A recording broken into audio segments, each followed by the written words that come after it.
Good evening. I'd like to call the Board of Supervisors meeting for Thursday, July 15th to order. Please stand for the Pledge of Allegiance. Pledge Allegiance to the flag of the United States of America and to the republic for which it stands, one nation, under God, indivisible, with liberty and justice for all. I'd like to ask everyone to please double check your electronic devices and make sure they are either off or on vibrate.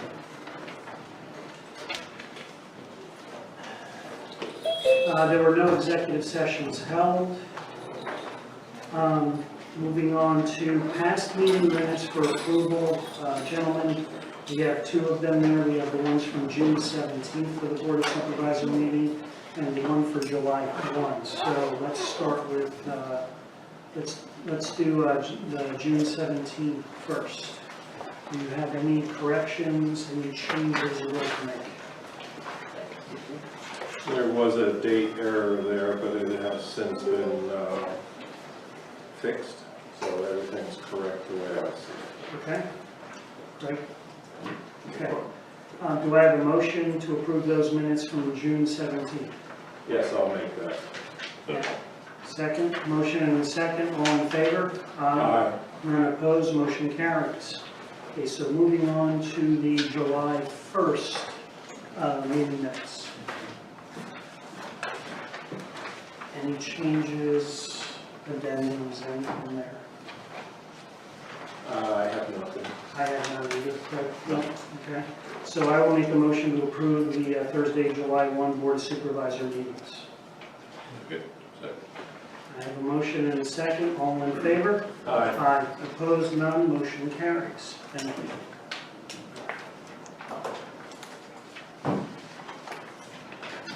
Okay. Land planning, Casey.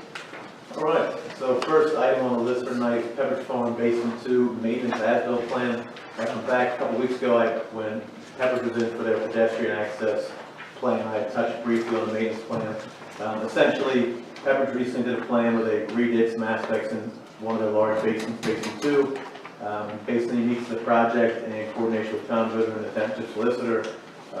We did not require them to record a design plan. We are requiring them to record the as-built plan, and along with that as-built plan, record a stormwater maintenance and easement agreement. So the motion for tonight would be to authorize the Board of Supervisors to sign the future stormwater maintenance and easement agreement for the Pepperidge Farm Basin 2 maintenance and site improvements as-built plan when executed by the applicant and submitted to township in a form acceptable to township solicitor. Is there anyone representing that plan? No? Do I hear a motion? Yeah, I'll make a motion to accept that.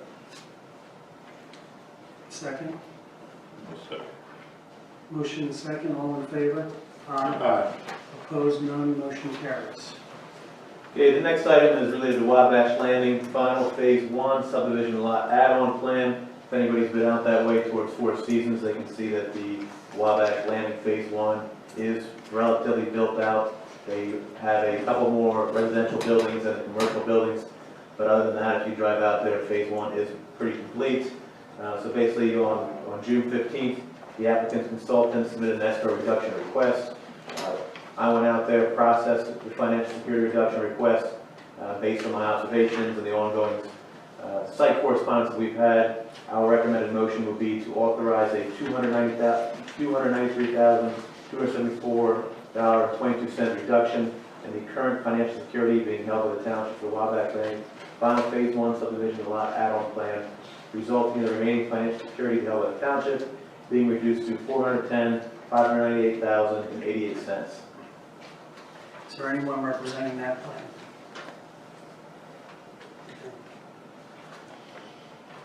I will make that motion. Do I hear a second? I'll second it. Okay, do a motion and a second, all in favor? Aye. Opposed, none, motion carries. Okay, the next one is also a financial security reduction. This one's related to Lowell Martin in Williamstown. He recently notified us that his as-bills were in and that his site had been completed. So I had ran out to the site, talked to Lowell, reviewed the as-built plans, and confirmed that almost every item was complete. I did send out an email dated July 9th, essentially saying there were a couple other items, minor items that had to be complete. So that's the reason for the two motions. Essentially, the first motion will authorize a reduction. The second motion will authorize the full release of the remaining amount once we receive the as-built plans that we need for our office, and then they won't have to go through another board meeting. So essentially, the first motion, I'll read both of them, would be to authorize a $31,274 reduction in the current financial security being held by the township for the Lowell Martin Stormwater Management Plan, resulting in the remaining financial security held by the township being reduced to $1,000. And then the second motion would be to authorize a full release of the $1,000 remaining security for the Lowell Martin Stormwater Management Plan upon the applicant and applicant's consultant addressing the items identified in the Becker Engineering Review email dated July 9th, 2021, to the satisfaction of township, township zoning officer, and township engineer. Okay. Is there anyone representing that plan? No? Okay, do I have a motion for that? Yeah. I should say for the two. Yeah, I'll make a motion to approve as read. Okay, so there's two motions there then. And do I have a second? Okay, a motion and a second for the two motions as read. All in favor? Aye. Aye. Opposed? None. Motion carries. And lastly, this will be very, very similar, but this one for the Dale Martin Poultry Barn Stormwater Management Plan. Again, received as-bills. We reviewed the as-bills. There were some very minor items that have to be fixed as part of the as-bills. So based on our site observations, our coordination with the consultant, we recommend that the board pass a motion to authorize a $20,090.04 reduction in the current financial security being held by the township for the Dale Martin Poultry Barn Stormwater Management Plan, resulting in the remaining financial security being held by the township being reduced to $2,000. And a second motion to authorize the full release of the $2,000 remaining security for the Dale Martin Poultry Barn Stormwater Management Plan upon the applicant and applicant's consultant addressing the items identified in the Becker Engineering Review email dated July 9th, 2021, to the satisfaction of township, township zoning officer, and township engineer. Okay, anyone representing that plan? No. Okay. Do I hear a motion for the two motions? Since we're grouping them together. Also move. Okay. And I will second that. So all in favor? Aye. Opposed? None. The two motions carry. All right, and that's it for us on the engineer report. If there are no other questions with any ongoing or active projects. I do not have any. No. All right. Great. Well, I'll see you guys in a couple weeks.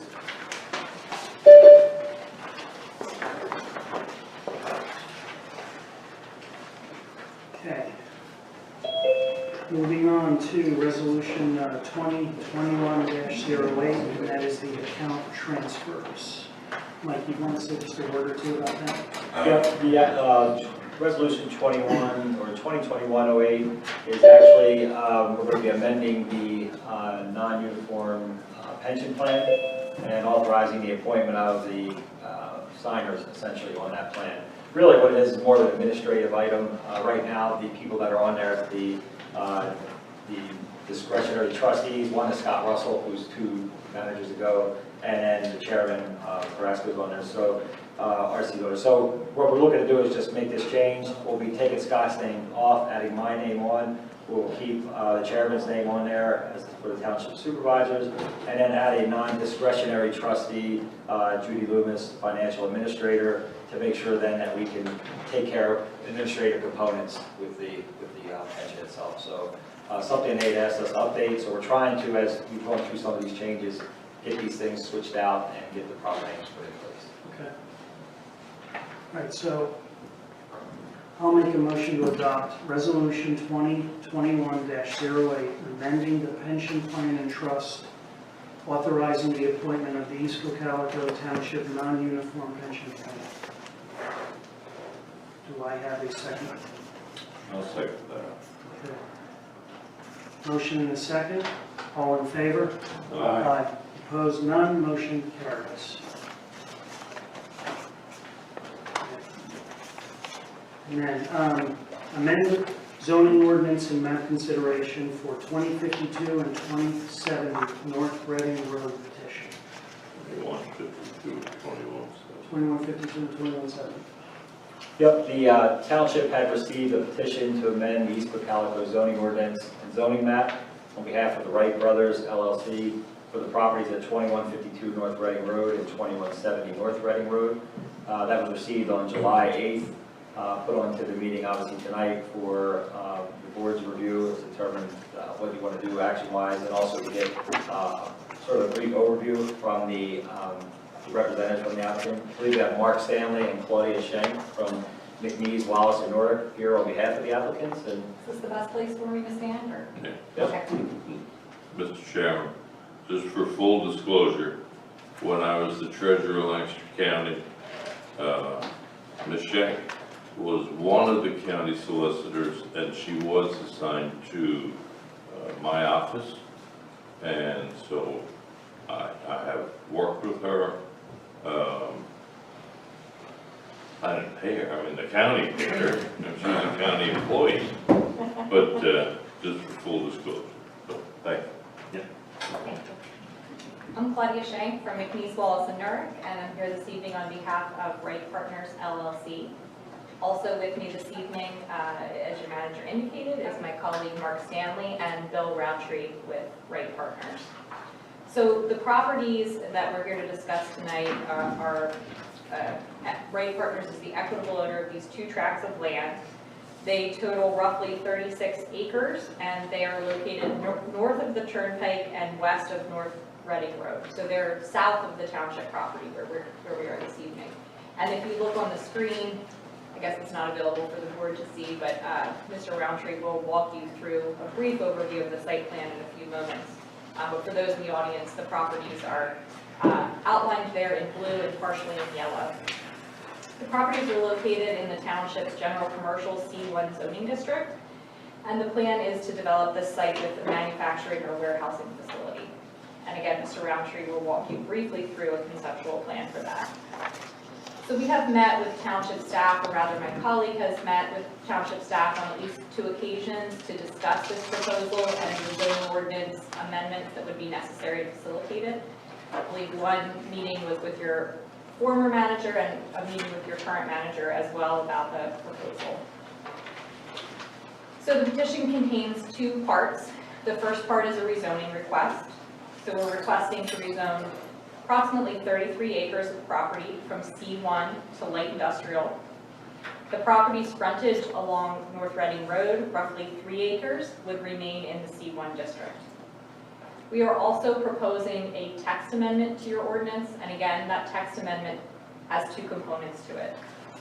First is to clarify that warehousing and wholesale trade establishments are a permitted use in both of the industrial districts, the I-1 and the I-2. And second is we intend to use a portion of the property that is located in the commercial zoning district for truck parking or vehicle parking. That's currently not a use that's permitted in the commercial zoning district, so we're proposing an amendment to facilitate that. Essentially, the amendment would allow parking as an accessory use to an industrial or warehousing facility within the C1 district. And it's subject to several different criteria, chief among them some buffering requirements along the road frontage. This is really the first step in the text amendment or rezoning process. So we've submitted our petition, and all that we're asking the board to do tonight is to simply accept it and refer it to your Township Planning Commission and the County Planning Commission so that they can provide their comments. And once those comments are received back, then would be the time to schedule a full public hearing on the petition. So with that, by way of background, I'll allow Mr. Roundtree to present briefly on the site plan that we would be looking to develop if the rezoning is ultimately approved. Hi, good evening. Good evening. I'll pull out the plan. I don't think we've submitted anything to the township that you might be able to pull up. No, this was So I'm the Director of Development with Wright Partners. We have these 2 properties under agreement, and our concept right now is to construct a new 300,000 square foot warehouse. We're currently negotiating with Pepperidge Farm for use of that warehouse. Right now, the plan is that warehouse would supplement their operations across the street and really wouldn't generate too much additional traffic. It would mostly be traffic that's already directed here. But we'll go into those details much further down the line. We're at a concept level. This is the first threshold, which is, can we get a use on this property through the rezoning process? Just quickly, some of the highlights of the plan are, like I said, a 300,000 square foot warehouse. What we would do is construct a new signalized intersection where Pepperidge Drive currently hits 272, and then that would become a four-way intersection with the main entrance into our site. As part of this project, we would also be proposing to relocate Hill through our site to the new signalized intersection. Again, we're at concept phase. We're talking to PennDOT. We're talking with the township. We're going to have many meetings to discuss the logistics of how that's going to happen, what traffic is directed where. We're not really in a position tonight to get into the weeds too much. We're high concept. That's pretty much it. We're going to have some trailer parking, as we said, along 272. That's why the text amendment is included in this application. We're going to provide adequate buffering. We're proposing landscape berming and landscaping. I believe there's language related to that in the narrative provided to you. So we'll have that associated parking lot, employee parking, the relocation of Hill Road, brand new intersection, and not much else. Of course, stormwater management, sound barriers where needed, landscaping to meet the ordinance and above to provide adequate buffering. We've taken a look conceptually at site grading and storm. I think we can be in compliance from a stormwater management perspective, an impervious perspective, all of those base district requirements. We think we can comply with most, if not all of those. So that's a real 10,000 foot view of what we're proposing to do. So if you have any questions. Yeah, understanding you're in the concept, phase, completely understand that. Understand the amount of steps you have to take. Just conceptually, what was the lead time you were looking at, ideally in the plan, in terms of when you break ground or open? So, like most developers, I'd like to start construction tomorrow, even before we have a plan or approvals. I don't think I'm allowed to do that. I don't want to speak for you, but so we took a look. We think the critical path on this project is likely going to be PennDOT with the new signal, and we're probably, we're hoping January start. That's what we're thinking right now, but a lot of things change. We're pretty early on here. No. Land development, I think, will be pretty straightforward once we get to that stage. Like I said, we have a pretty good concept and think we can comply, and there won't be a lot of relief needed or anything. Right, and I understand, that's Yeah. why I know it well, that you're in the concept phase. I was just curious, what was the lead time you were Yeah, planning? that's it, and we likely want to get in the ground as soon as possible, regardless of the season for a job like this. Oh, okay, Yeah, thank you. thank you. Is it your thought process here that every building on the property will be level? Everything on our property is proposed to be level. The area in yellow that you see that's not included in the rezoning, that will remain commercial, but right now we're proposing a parking lot there. The area along 272 that's in blue is ours. We would tear that down. There is an out parcel that we don't own, and that would remain. We're not going to demolish that. But everything else on site. Okay. Good. So from your end, I mean, two things you could do. One, as what they were requesting, you could essentially take action to refer this to the Planning Commission and Lancaster County Planning Commission, which would start that 45-day comment process. You've done that in the past, and I did some research just to see how you handled some of these before. Others, if you weren't quite at that point yet, you took a little time to and schedule it for the next supervisor meeting to get a chance to research and consider the request a little bit further. So if you are looking at moving it ahead, I will draft a motion that you can consider, and if you're looking to maybe want to mull it a little bit more and discuss it again at the next meeting, that's pretty straightforward. Let me ask, is there any questions from anyone in the public? One concern I would have is. I'm sorry. I'm sorry, Alan Maxwell. Thank you. Right where you're proposing your road to intersect with Pepperidge driveway is right at the end of a merging point coming off of Colonel Howard Boulevard. That's a big safety concern anyway right now without a red light there. Is there any talk or proposal or any thought as to what you would do to help improve that area there, or is that all going to be dependent on what PennDOT says? It'll be dependent on PennDOT. We're working with them. Again, I've used this word too much tonight, but conceptually, we have traffic impact information being submitted to them, and then we'll get into the hard design. But obviously with the new signal, that changes what happens there with the addition of left turn lanes, and we think there's room to do that, and that may solve the issue we're talking about. Any other questions? Marcy, they're just asking to be rezoned at this point? No, they're asking for a referral. So it's a referral to the zoning office for them to then consider the rezoning. To consider rezoning? Right, it's a referral to the county and the township planning commissions to consider rezoning the property and some changes to the zoning ordinance. Do you want to explain that process? Because isn't it illegal to spot rezone? So Must this, you trade? so this is actually adjacent to other land on the south, or that's in the light industrial district. Actually, you can see it on the opposite side of the road there, opposite of the yellow. So it would be adjacent. So in that regard, it wouldn't be spot zoning. And then in terms of the process, so the process is once the petition is referred to these planning commissions, they each review it. So the township planning commission would have a meeting, they would discuss this. County planning would have a meeting, they would discuss it. They would each vote whether they recommend that it be approved or denied. And at that point, it would come back to the Board of Supervisors and they would schedule a public hearing. And that would be the time when they would actually vote on it. Thank you.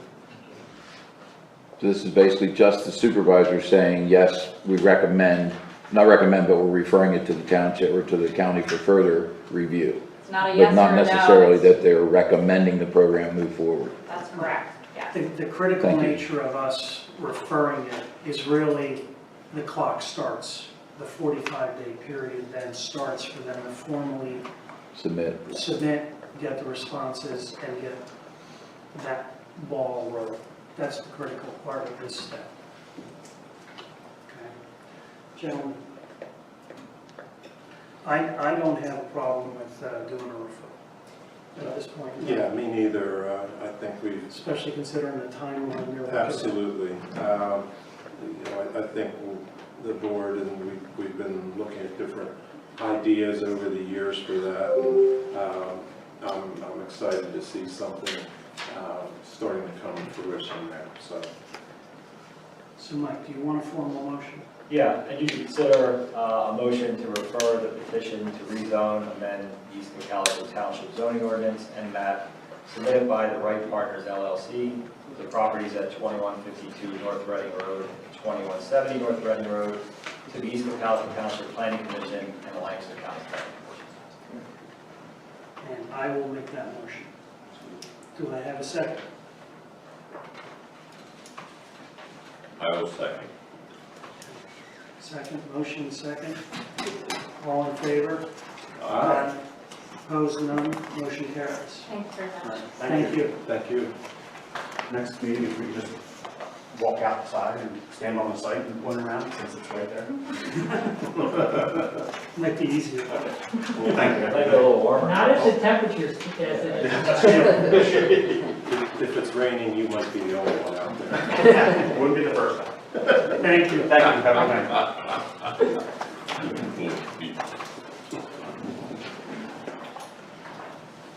Okay, next item on the agenda is the Covered Bridge Classic Bicycle Ride for consideration.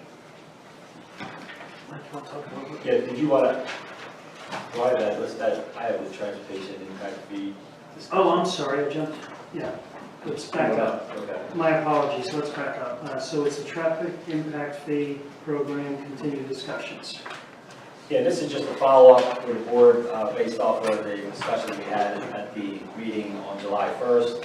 I know we were getting into a continued discussion concerning trip methodology and some methodology for allocating funding.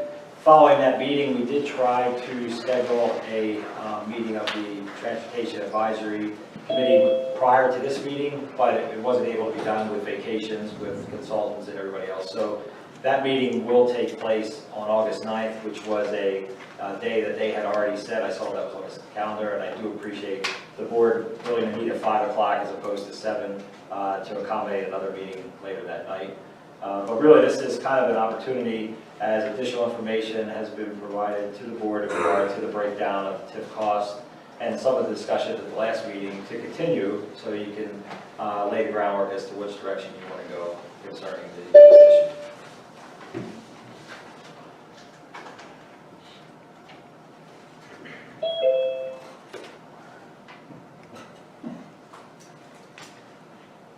Okay, so just for clarity's sake then, the total from 2011 through 2021, the total revenues received into the fund in total were $1,114,770.68, correct? Correct. Okay. Then, again, in total, not considering the eastern, western, southern regions, so there's 3 regions. So the current fund balance is $867,911.35. Right, and that is a combination of those 3 districts, as well as we sort of created another column called Flex, for lack of better terms. These were monies that were agreements with some of the developers that they didn't necessarily have to be used in that district. So Right. we wanted to make sure you guys knew what type of flexibility the township has concerning all these funds that are sitting there. Right. Okay.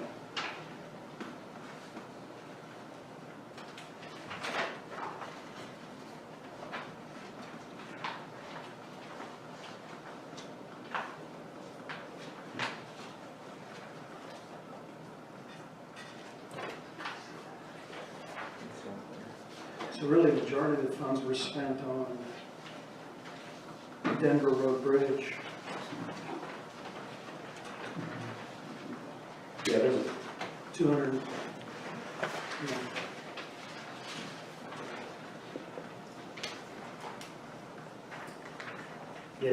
Judy was prepared you can see on the 3rd page, just an analysis of the expenses and right. what projects they went to by vendor, just to kind of give a further breakdown of how that was used. And this is after, the intent is for the advisory committee meeting, they'll also be presented with this information as they sit down on August 9th. Okay. Is that available for public viewing? That spreadsheet? Sure. Yeah, I absolutely. can pick a copy up at the office, or do you guys have copies available for us to? I have it here electronically.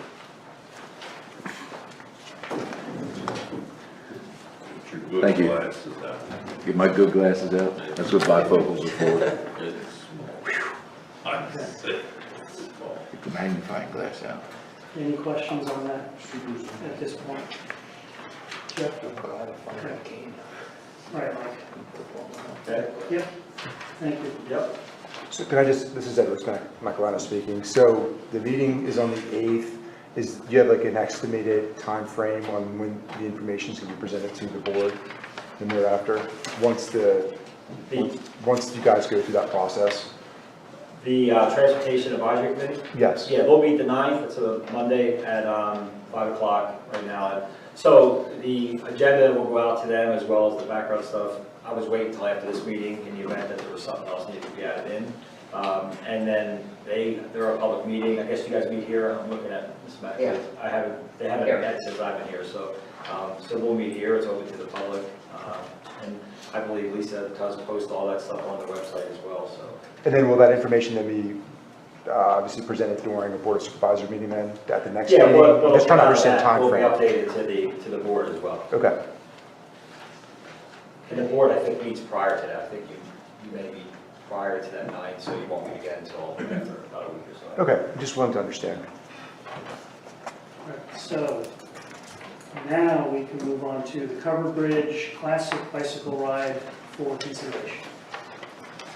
Yeah, you guys have a letter that was sent out. It looks like it was sort of a form letter sent to all the municipalities that could be impacted by this bicycle race.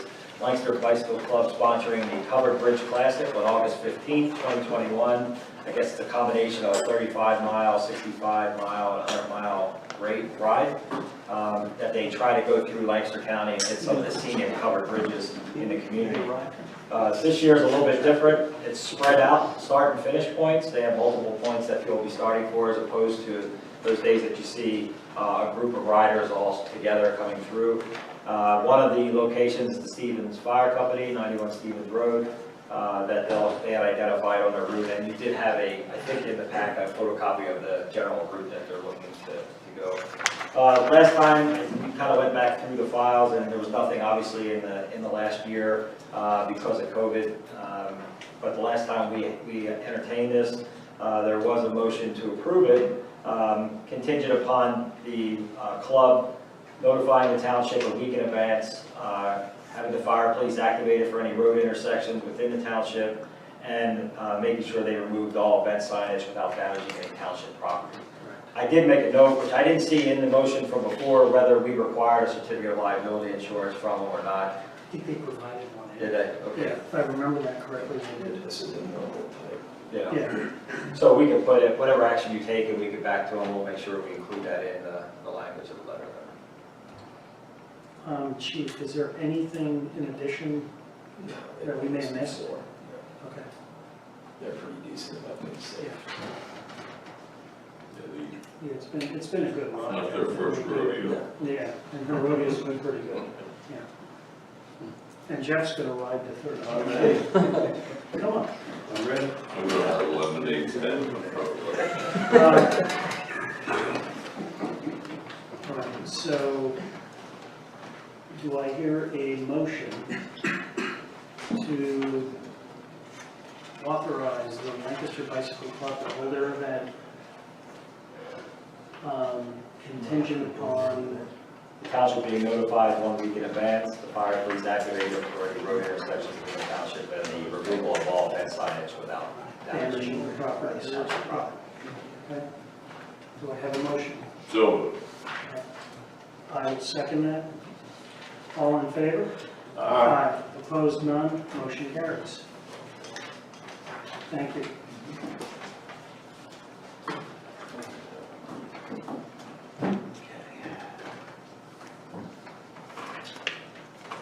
Police Department reports, Chief. Good evening. As you can hear, I don't have a voice, or very much of a voice, so I'm going to keep this short and sweet. Officer Gonzalez, Stauffer, and Odenwald went to breath test class. Officer High will be going at the end of the month, and that will make every officer in the department certified on the breath test machine downstairs for July 5th. The new wave of speed details will begin next week. That's all through grant money. And keep in mind, National Night Out is scheduled for August 3rd. I think it's at 6 o'clock, 6 or 7 o'clock. We truly appreciate all the donations that are coming in from the township and the borough. It should be quite a night. It's held at the Reamstown Park. So I just want to remind everyone of that.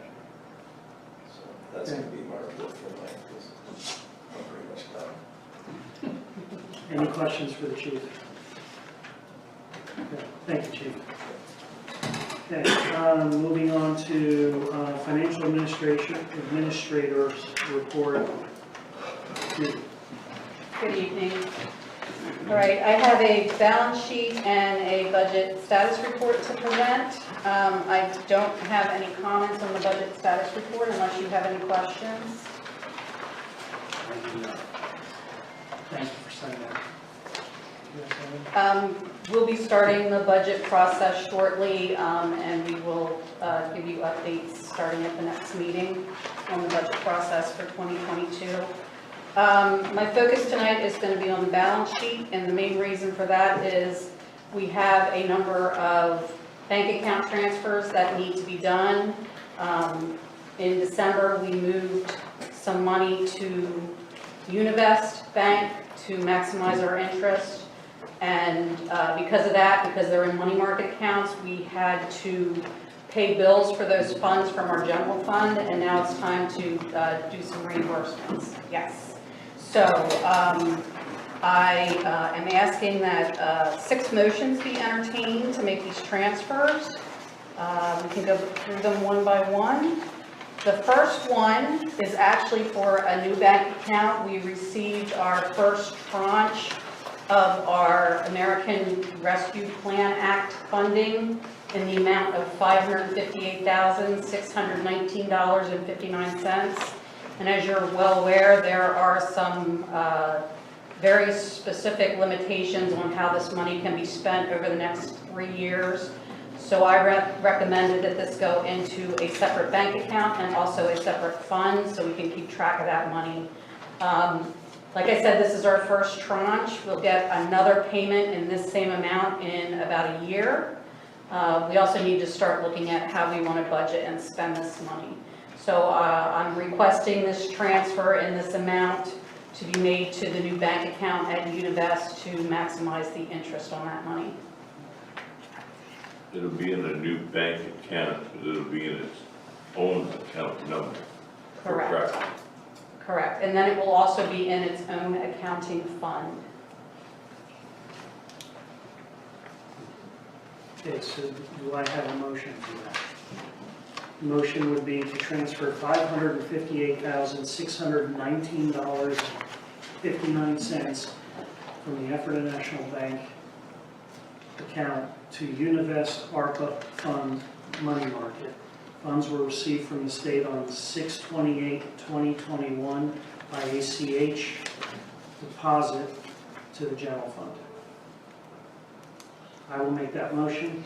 Second? Second. Second. Motion second. All in favor? Aye. Opposed, none. Motion carries. Okay. Okay, the next transfer is for $87,115.91. This one is from the Univest Recreation Fund to the general fund, and this is to reimburse the general fund for the playground equipment, half the installation costs of that equipment, and also the resurfacing of the basketball court.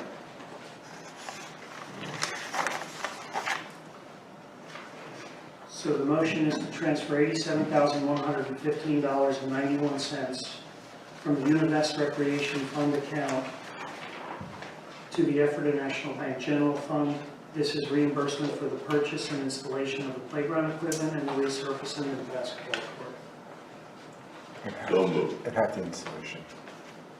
I will second that. Okay.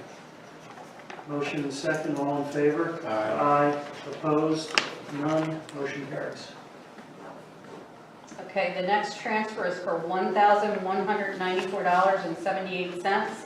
This is from the Ephrata National Bank Light Fund to the Ephrata National Bank General Fund.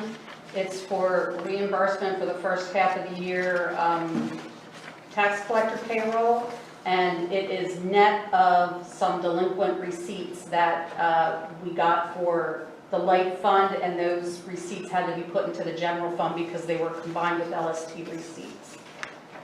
Okay. So I will read that again. This is a motion to transfer $1,194.78 from the Ephrata National Bank Light Fund bank account to the Ephrata National Bank General Fund for reimbursement for tax collector payroll, net of receipts for delinquent light tax receipts deposited to the general fund. Do I have a motion? So moved. I will second that. All in favor? Aye. Opposed? None? Motion carries. Okay, the next transfer is the same situation, but it's for the hydrant fund, and it's for $20.04. Okay, so that is a motion to transfer $20.04 from the Ephrata National Bank Hydrant Fund bank account to the Ephrata National Bank General Fund. This is reimbursement for the tax collector payroll net of receipts for delinquent hydrant tax receipts deposited into the general fund. Do I have a second? Second. Motion and second. All in favor? Aye. Aye. Opposed? None. Motion carries. Okay, the next one is $92. This is actually for a bill that was paid in 2020. I'm not sure how we missed doing it in that year, but we need to do it now just to clear up the loan between the two funds. It's from the Capital Reserve Fund bank account to the Ephrata National Bank General Fund. All right, so that motion would be to transfer $92 from the Ephrata National Bank Capital Reserve Fund bank account to the Ephrata National Bank General Fund. This is reimbursement for a 2020 invoice paid from the general fund. Do I have a second? Second. Motion and second, all in favor? Aye. Aye. None opposed, motion carries. Okay, last one. This is again for expenses paid from the general fund for the traffic impact fund. Invoices for 2020 and 2021 in the amount of $5,403.94. So that motion is to transfer $5,403.93 from the Ephrata National Bank Traffic Impact Fund bank account to the Ephrata National Bank General Fund. This is reimbursement for 2020 and 2021 invoices paid from the general fund. Do I have a second? I'll second that. Okay, motion and second, all in favor? Aye. Opposed, none, motion carries. Okay. The last thing I have is we have been paying bills before the board meeting. I cut checks for this meeting, and the same day that I cut those checks, I received our credit card statement. Yes. So it is, the due date on this is August 2nd. I don't want to pay the interest charges. I'm asking that I be able to cut the check for this bill before the next board meeting so we don't incur interest. How much is it for? It's for $5,150.18. When we got this in, the reports were prepared, and I was reluctant to go through and keep switching them out, and then, so I asked Judy when she was here tonight to do a report that we could maybe do this so that we can track it for the auditor, make sure it's paid, we don't pay any interest on it, but it wasn't going to reconfigure all the other stuff we had to do tonight. So that's the reason why it's being done. Maybe you can give, maybe you can give a little explanation on what's on there. I can try. Okay, there is a training class for an officer. There was a scanner purchased for my office. There was a laser printer purchased for the Human Resource Office. There were various things at Lowe's. I can't recall exactly what they were for, but I believe it may have been for the MS4 project out here. There were stamps purchased, and I'm not sure what this one is for. I didn't bring the receipts with me. So various bills. 100 USB drives, Yes, because that's what it was. with the new camera system, when we do discovery for the district attorney's office, for them to give to the defense attorney. Usually you have a backup officer, at least one backup officer, sometimes two. So now you have 3 body cams there, 2 body cams, depending on the situation, 3 in-car videos. So we went and got 100 USB drives. I think they're like $2.22 a piece, 16 gigabytes. So I can download it to them and send it off to the DA's office. I guess some of it was one. Yes. Yeah, and there was $1,255 spent on plants for the MS4 project because he needed to spend that money before the grant year ended, June 30th. But those plants won't go in until the fall.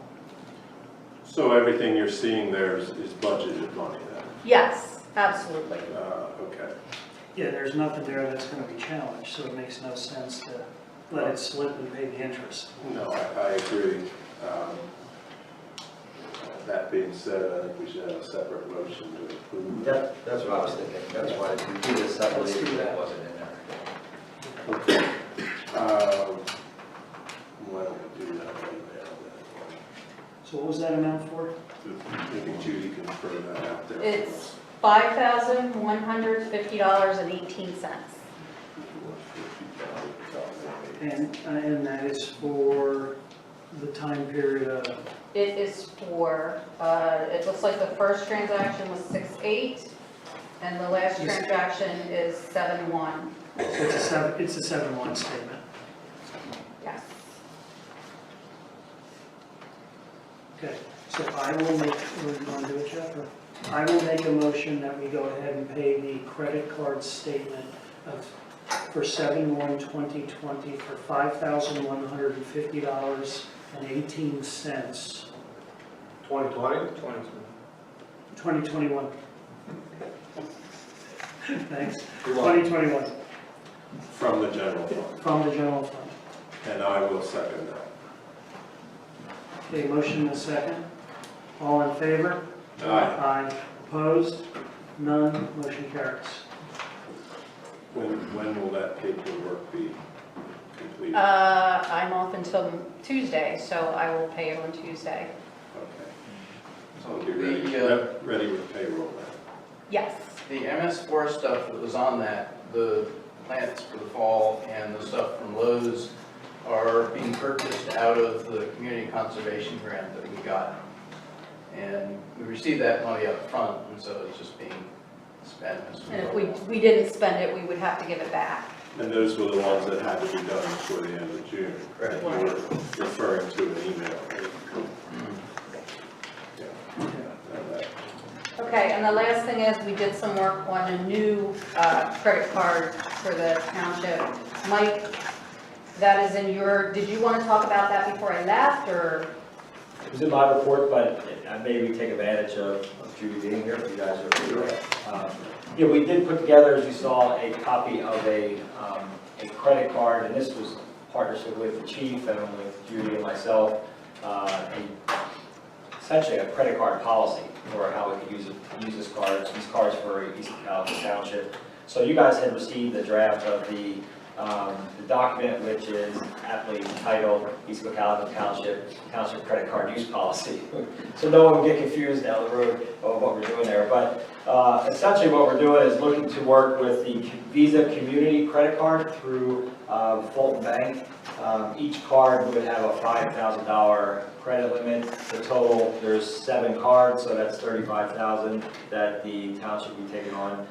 There'll be a card for the financial administrator, a card for myself, and a card for Brett Hofford, the road master, as well as a card for the chief and 3 sergeants in the police. They would be, our cards would be kept in with the financial administrator's office locked. His cards would be kept down with the chief down there. So if there's something that we need to purchase, we now can track and go down, go through a process to be able to do that, bring the receipt back, and have it approved. So it's clear, everyone who would be essentially administered use of the card would have to sign off on this agreement if you approve the policy. And it's really just a check and balance so that we know how it's going to be used and what we're going to do. So the component that for you guys to consider tonight is essentially One, approving the policy that was put there, the East Cocalico Township credit card use policy, and then authorizing the township to submit the Visa Community First credit card application to Fulton Bank so that we can get those cards issued. We did meet with representatives from Fulton Bank.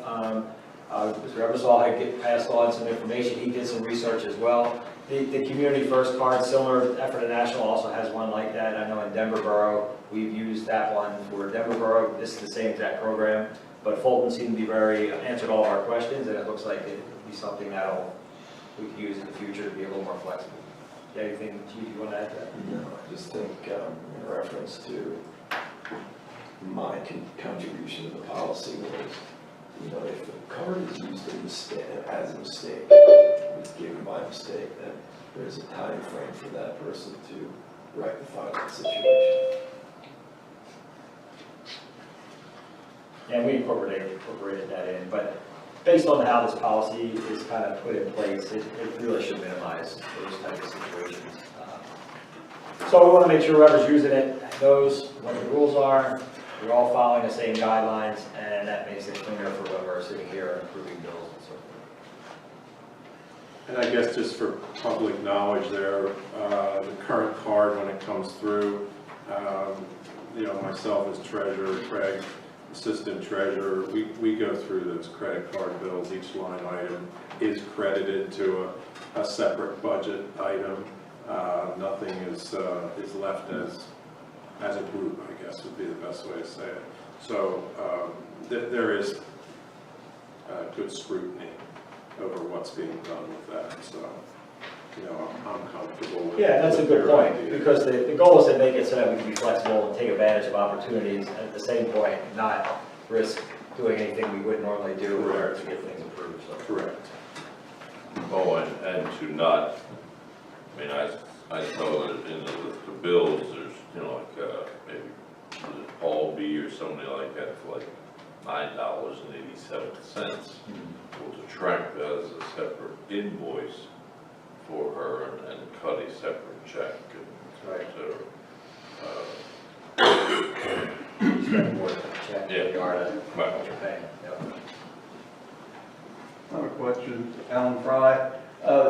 You stated the credit card to be kept with Judy or the chief, normally speaking, and that they request a card, go out and buy something and turn it back in again. They're not just going to keep it in their pocket. That's the plan, yeah, that's Okay, what the yeah. policy states. Yeah. Okay, thank you. That way it cuts, it does cut down. You're going to, obviously there's things that we're going to buy that we try to plan for, but something may come up, and even in those circumstances where you're trying to use the township money the best way you can. Yeah. As you remember, there were some like webinars or things that you'd have to sign up for, and they would want prepayment on them, and the credit cards sometimes the only way to do it. Yeah. Well, like if an officer goes to a training center, Yeah. he can take a credit card with him, then bring it back and give it to the chief and comes back. Yep. And That's Fred wants the something. idea. Yeah. So like you want 2 separate motions for that? I put it together in one. Okay. The one is just a motion to adopt the East Cocalico Township credit card use policy and to authorize the township to submit, the township manager, financial manager, to submit the Visa Community Credit Card application to Fulton Bank. Do I hear a motion? So moved. Do I hear a second? I'll second that. A motion and second, all in favor? Aye. Opposed, none, motion carries. Oh, it's just one question. So they can only be used during business hours, when Judy's here, because otherwise they're locked in her office. And I'm assuming, Judy, you are the one that has a key to that office anymore? Yes. Well, obviously, there is a key somewhere else in case something would happen to me, but I'm typically the one that unlocks or whatever. So they can only be used when you're here? No, the plan would be if, let's say, there was an event that night or something had to be, for some strange reason, used that night, we would just coordinate it to make sure that you have the card, you pick it up that day. So we wouldn't have Right, that here. get it during the workday for me and then have it overnight and then turn it back in the next The day. intent of that is just that it wasn't going to be sitting in my wallet, 24 hours a day, 7 days a week. I don't need it unless I'm here, so it's locked up in the I think it's fair to say what it is, the intent of the Yours is. the intent of really the proposal is, you've got chain of custody. You've got a clear documentation of chain of custody, of when it went out, when it came back in, and who had it. So that's what this truly achieves. The cards will always have a hole. And they're spent most of the time in their hole. But it is for the convenience of the necessity. I think that will work. And part of the process of having two of them is the thought that with the second one, with the police department, that's 24/7 availability. And it's the same account, so Judy's away, vacation, after hours or something, that card's available too. One quick question. Part of the policy, were there spending limits per purchase discussed on this, or is it just $5,000 limit per card? Well, we already have spending restrictions, so it may even come to a point of we get something, let's say it's over that limit, and we need to order it, but the company's going to require a prepayment. So Yeah. we could then do it using the card, as opposed to having to cut a check and then hoping that we get that piece of equipment or material or whatever. So existing spending limit policy would be in effect with this? They're already there, so that's your Thank you. underlying policy. Okay. Judy, anything else? That's everything. Okay, thank you. All right, thank you.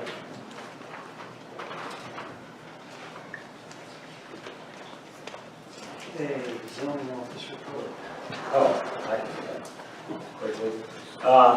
We are in I guess, the first full month of our interim zoning officer contracted service. I'm happy to say we are caught up with all zoning permits issued.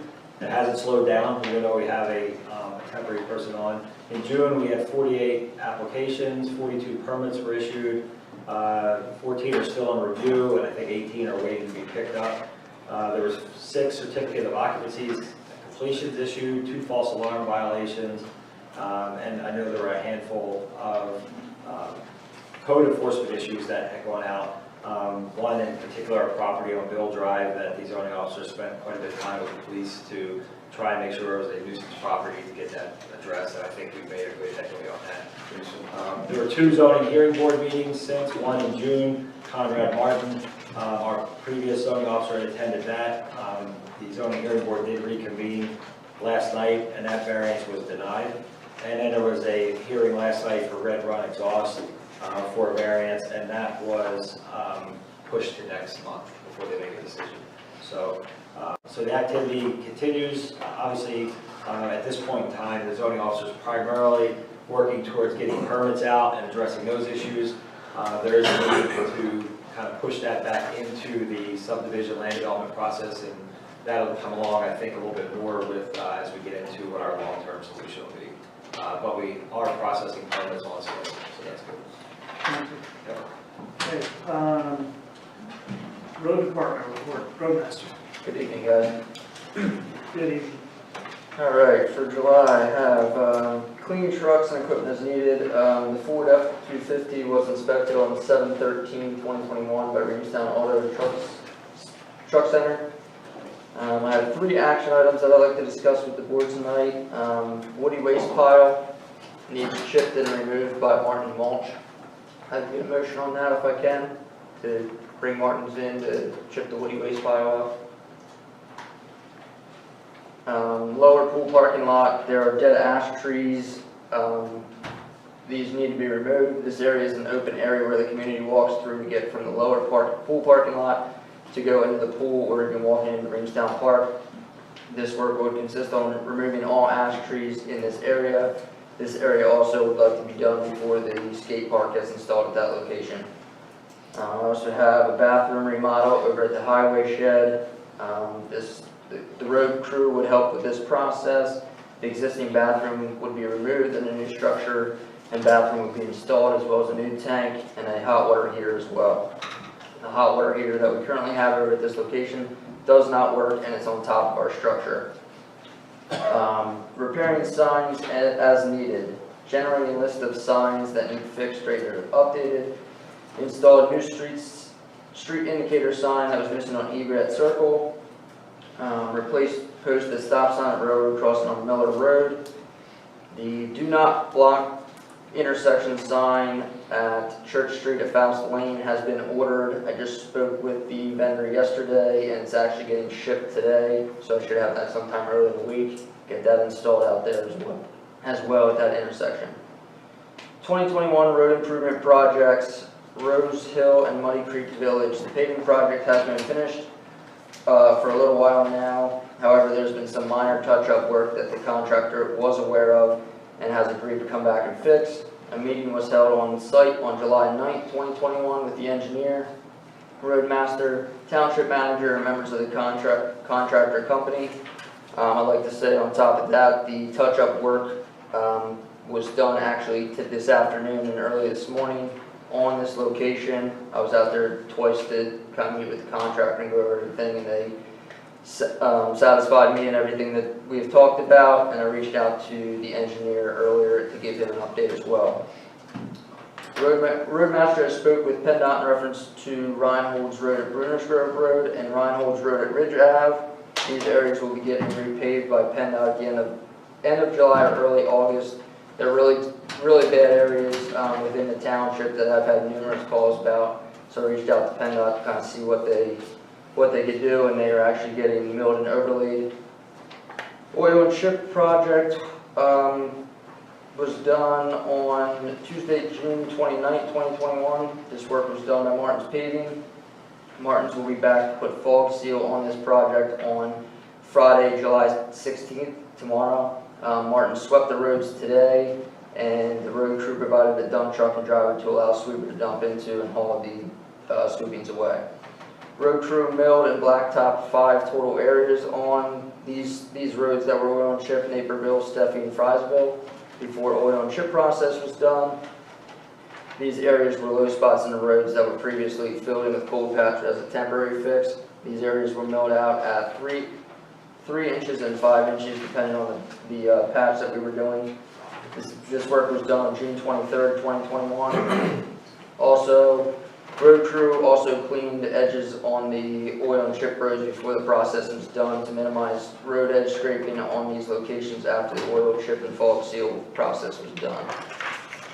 Continuing, the second round of roadside mowing began on June 25th, 2021. Road crew has continued this process since this date. We actually finished later in the day yesterday. Other road crew members have been following the mowing list, weed whacking signs and bridges as scheduled, as the schedule allows to do so. June 30th, road crew trimmed all trees in the lower pool parking lot. These are the ones that I'm hoping to kind of extend into the parking lot more, where I was talking about removing the ash trees. We trimmed these up just in jeopardy of falling on a vehicle, or some of them are hanging so low they were borderline touching vehicles. Some more trimming upcoming on several roads and parks throughout the township. Pool season 2021, Roadmaster checks in weekly or daily to see if anything needs done at the pool. Road crew usually picks up supplies from the office to deliver to the pool, and touch base with Alan Fry if he needs anything throughout the week. Cocalico Tree Service, the 25 ash trees were removed at Fishing Creek Park. This job was done on June 21st, 2021. I know recently we had spoke, when I approached the board about the 25 ash trees, there was a total of 67 ash trees. There's 42 other ash trees at this location that I would like to, in the near future, get quotes to possibly remove all of those ash trees. I know with the storms we've been having, the road crews pretty much had to go in there daily after the storms to kind of pick up limbs, and I'm just afraid somebody down there on a normal basis is going to have something fall on them or something like that. July 7th, July 8th, road crew has put out signs on July 7th to notify residents that the Old Homestead Park will be closed on July 8th due to the road crew mulching both playgrounds. On July 8th, the road crew put fabric down on both playgrounds at this location. After this was completed, the road crew used 160 cubic yards of mulch to put on the new playgrounds. July 14th, 2021, Road crew spent some of the day sweeping township roads with the loader and sweeper broom after heavy storms occurred. Just a couple things I'm kind of working on right now. Low volume road improvement grant, generated list of roads. Need to do a traffic study with the road crew to see if these roads qualify. Ken McCrae has been working with me on this to come up with a plan and process to try to figure out which roads qualify and kind of move forward with applying for the grant. Gathering pricing for the 4-foot chain link fence to be installed on the top of the culverts on Muddy Creek Road outside the old homestead development. Hope to have these quotes together for the next meeting. Trying to get a hold of the railroads to come up with a plan to fix their pipe at railroad tracks at Garden Spot Road. This has been an issue for years, talking with numerous guys around the township and some of the road crew members. I've sent 2 emails so far and 2 phone calls. I have not received anything back from him in this reference, but me and Ken were on site during one storm that puddled so much on both sides of the road, and then after the storm, which we were able to shine a spotlight up the pipe, and it's either crushed or just has so much jammed in there that it just allows it to trickle down through and get across the railroad track. Road crew has put out road closed barriers at this location on July 1st with police department due to the flooding of this area. Roadmasters generally list of inlet pipes that need to be cleaned out by a vac truck. Roadmasters going back on area lists from the previous years of the MS4 lists that have been done, plus this year's list, to come up with the total number and try to prioritize which need it to be cleaned out, sucked out, just the inlet itself, or run the pipe with a jet. This will help the life of the pipes and proper draining through these areas. Roadmaster has put together a list of roads in order to prioritize to put together a 3 to 5 year plan for road improvement projects that I'd send over with my report to the board. Thank you. Thank you, Fred. Yep. And I could just add to what Brett, he did contact the railroad. He wrote an eloquent letter today with pictures and sent it to the railroad, so we'll see if we get a response to that as well. Brett had mentioned about the mulch as well. We have some extra mulch left over. So I talked to people in Denver. We could use it at our park, so they dumped it in Denver, and then Denver will pay the cost of the mulch as well as the delivery cost to reimburse the township for that. So we didn't have to store it off-site, we didn't have to waste it, and the township will get paid back what they would spend for that. So, so at least we were able to reuse that. And the only other thing I would throw out for the board, before you get into those action items at the end next time, is if we're looking at these 67 ash trees, maybe we'll look as well into trying to get a tree vitalized grant. We've used those before to get money to cut the trees down as long as we promise to replant trees there.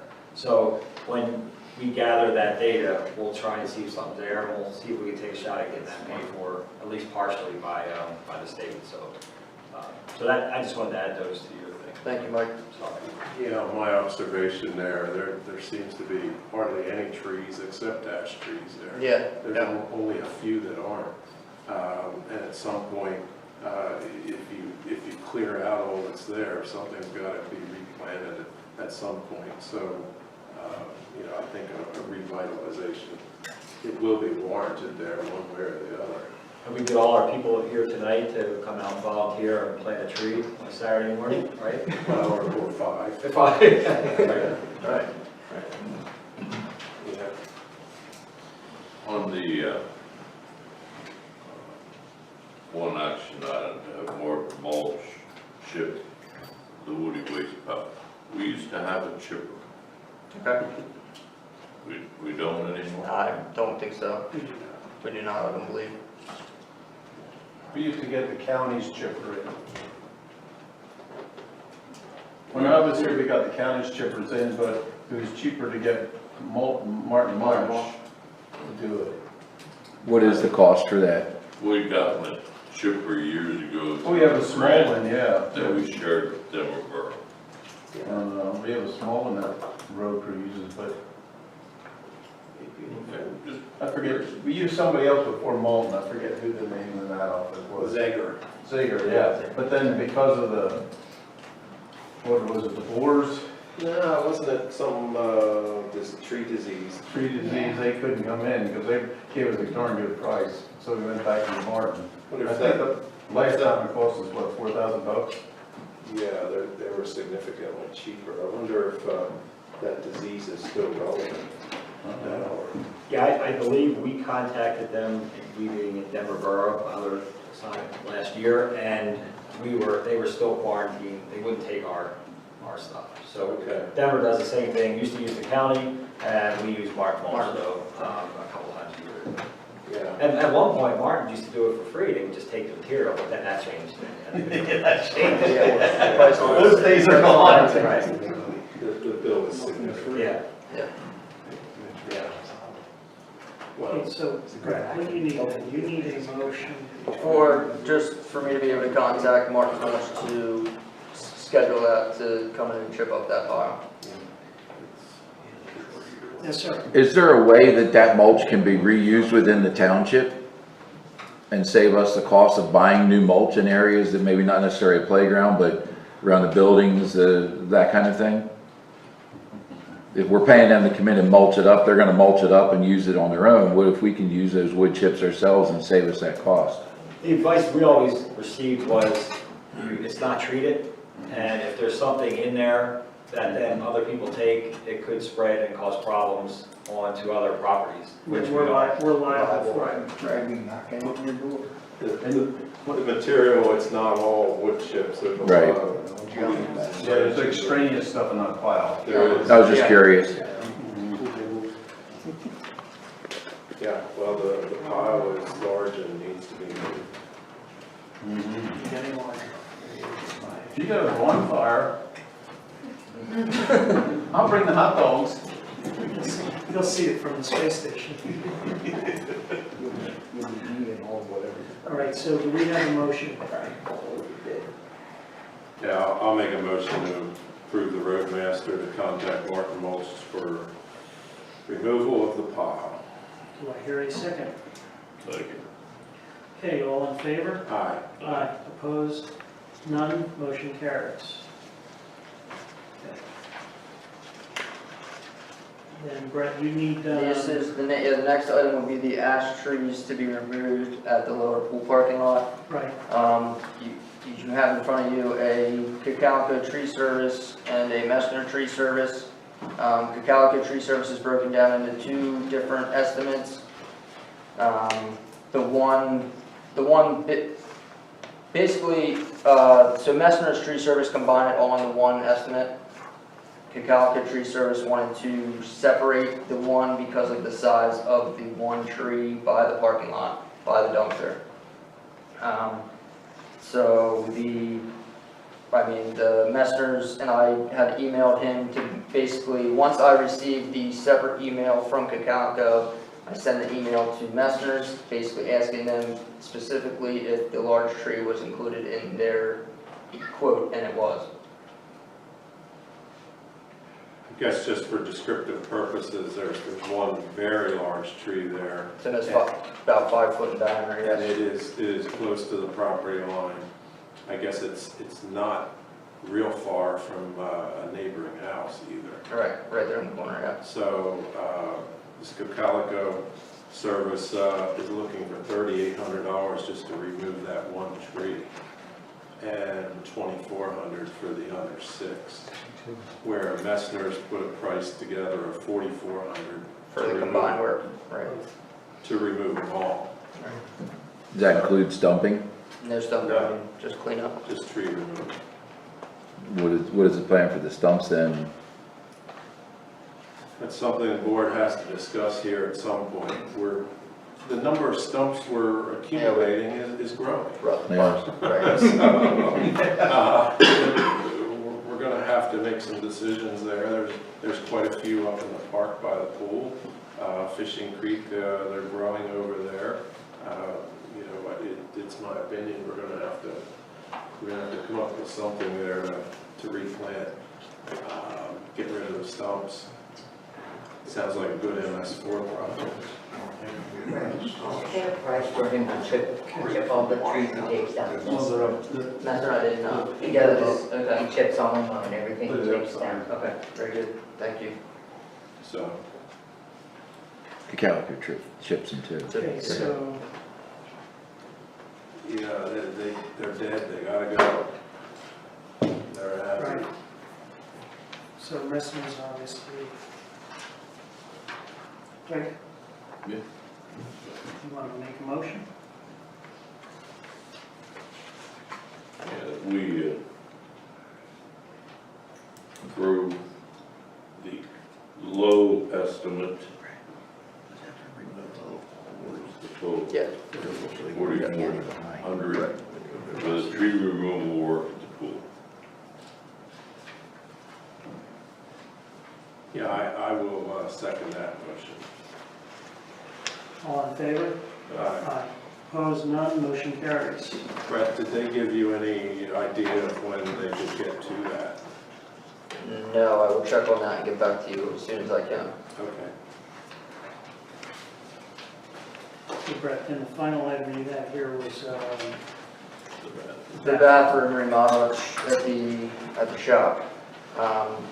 So you have 3 estimates in front of you. Each estimate basically shows work that will be done by the contractor and work that myself and the contractor had kind of broken down and kind of separated into the work that the road crew can do to try to help us save some funds on these quotes. It's broken down each one. Long story short, for those would be the road crew pretty much doing the demo work of the existing bathroom, saw cutting the floor, and jackhammering the floor for the new lines to run through our shop to the new tank that will be installed on the outside of our building. I believe there was a quote last year, I think, from Melron for that was, substantially lower. Yeah, and they just, they were at 40, I think it was 40 or 45 last year, and I reached out back to them when I was putting these quotes together, and they changed owners and told me that it would be at least a 30% bump on what it was before then.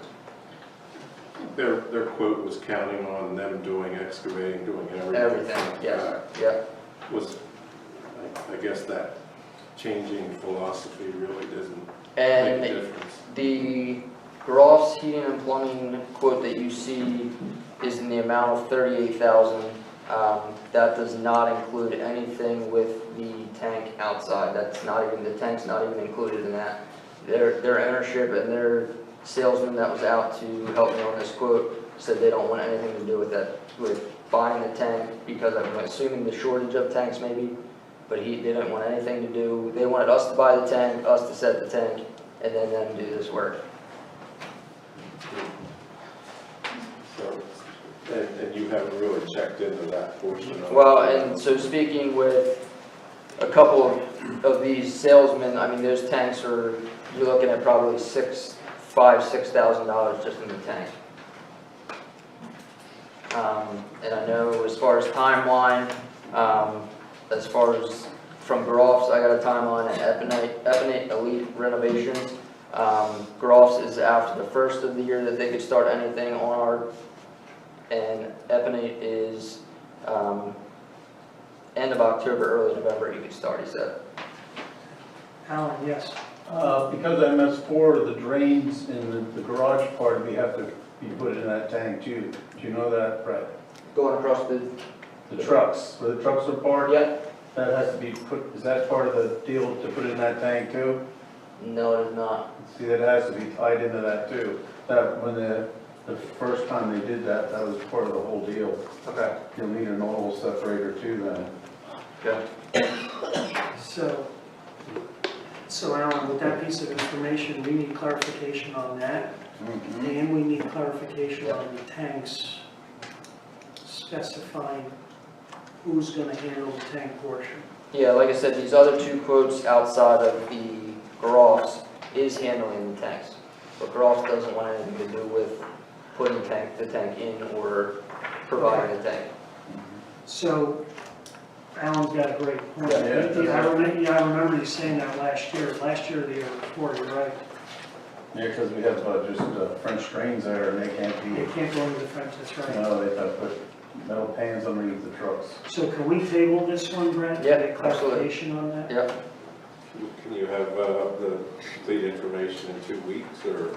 I will do my best to try to, I will contact them first thing tomorrow morning and try to come up with a. Ken, is that something you can help me with as far as what needs to be? Yeah, sometime tomorrow, Okay. site inspection at 9 and then probably at 11. I'll touch base with you in the morning. Okay. Yep. You actually have 3 weeks till next week. Okay. Yep. That's all I have, guys. Okay. Mike, you got that? Yep. Okay. Thank you, Brent. Thank you.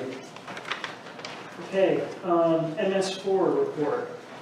Yes, I've finished all but one of the stormwater facilities inspections in the current year's water in the township, and that one is scheduled for tomorrow. The stream project has been completed, and the $5,000 grant that we got from them has all been spent.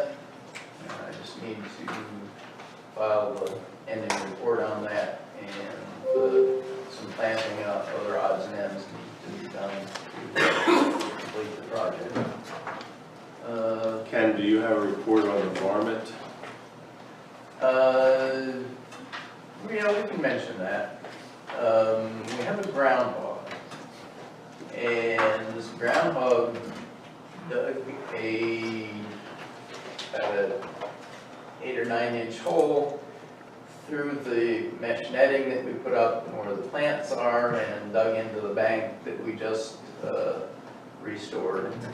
So And he did a perfect job. It's perfectly absolutely round. It's incredible. And then there's a second one a short distance away, but he didn't do quite as neat a job on that one. It's not quite perfectly round. Left a dirt pile. Yes. I do have a live trap. It actually is in my car at the moment. I was going to bring it in, and Jeff volunteered to take it on a vacation. Maybe the chief and I can coordinate on that. You take them to the shore. Can't see it. So if anyone really wants a groundhog, That's what he plans of the before the live groundhog. yes.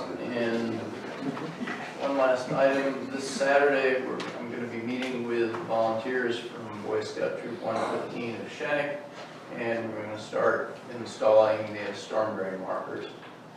First in Stony Point, and when that's done, we'll move into Cocalico Heights, and it's going to take more than one day to do all that stuff. There are hundreds of them, but I'll finally get started on that. And that's all I have for the moment. Thank you. All right, treasurer's report, what's the bills? Treasurer's report, we have a total general fund of $88,087.42 and a total light fund of $12,895.16. Are there any questions on the bills as presented? Mr. Wise.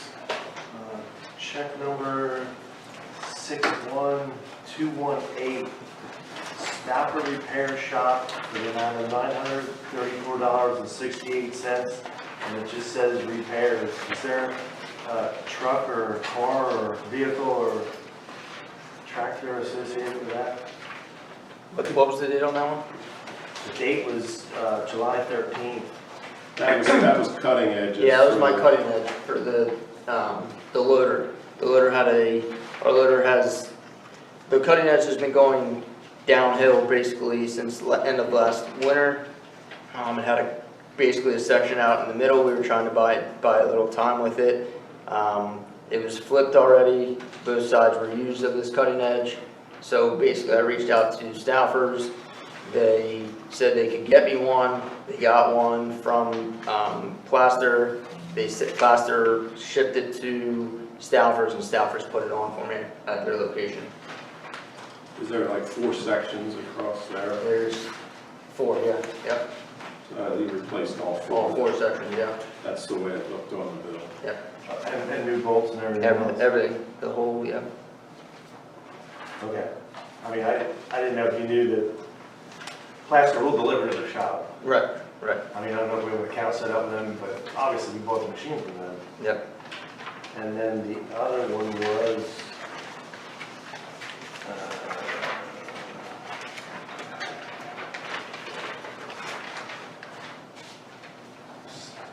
check number 61215, also July 13th, Stevenson Equipment, Inc., for millhead not working. So we've been having issues with our millhead, again, since I pretty much started. There was a electrical wire, we actually took it out on site, and it stopped working. And I called Stevenson to kind of have a mechanic try to walk me through it. At that time, they basically said to check the connection, check the fuses. So as much as me and 2 of my other guys knew on site, we were already out on site to try to get it to work. We ended up not getting it to work, but we were able to, the spots that we were needing to mill that day, we didn't have to adjust it at all. Besides, it would not go left and right, and we side to side, or the depth. So once we got it, it was already set on depth. That's the day we were doing the milling, and so they had to come out, and it was a burnt wire to one of the connections, so they came out and replaced that for me. Okay. I mean, is that something that Stauffer maybe could have taken care of too? It's, well, Stevenson, Stauffer's possibly, but like I said, it was us to get the machine from Stevenson. That's why I called Stevenson. Is that where that machine came from? Yes. If my memory serves me, that is a joint-owned piece of equipment. It's what? It's a joint-owned piece of equipment between the water authority and the township. So is half that bill getting paid by The skid loader? The mill. the millhead? I'm thinking now I could be wrong on this, but is that a joint piece of equipment, or is the asphalt zipper, the big asphalt zipper, a joint? Yeah, piece the of equipment? the big I don't ones. think the small mill The small is ones, that's right, the small a ones. joint. Is that This was off the small. This was off the small mill. This was off the zipper. Yeah, it's the asphalt zipper's the one. Had the joint. Okay, I knew one of them was, okay. Yep. All right, Yeah. all right, very good, thank you. Okay. Yeah, I guess since Brian brought it up there, once again, if Stauffer can handle some of that stuff, they're the preferred. Yep. I saw that Stevenson bill too, and it was, $300 for traveling time. Okay. Of the 700, and Stauffer being right there on the way. Right. If he can do it, I think that would be preferred. So. That millhead, that's not that old, is it? No, it's only a couple years old, and it's always, everything that I've been running into is electrical since I've started here with that thing. One of those things. 61225, Tiarno Security, Yes. because it says inspections.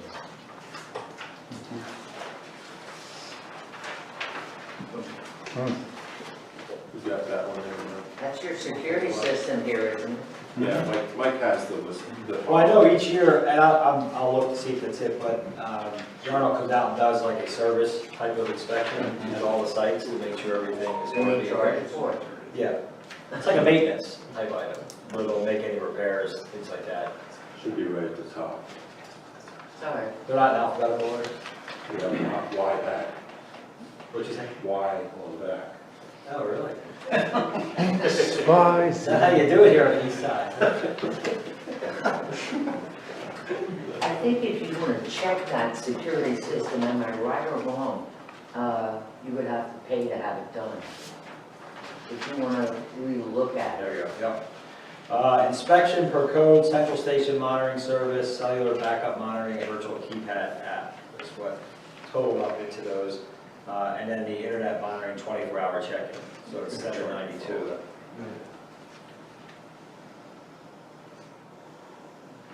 Does that answer? Yes, sir.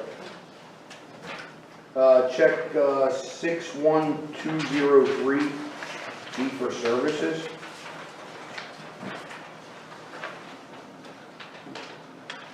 Let me get there.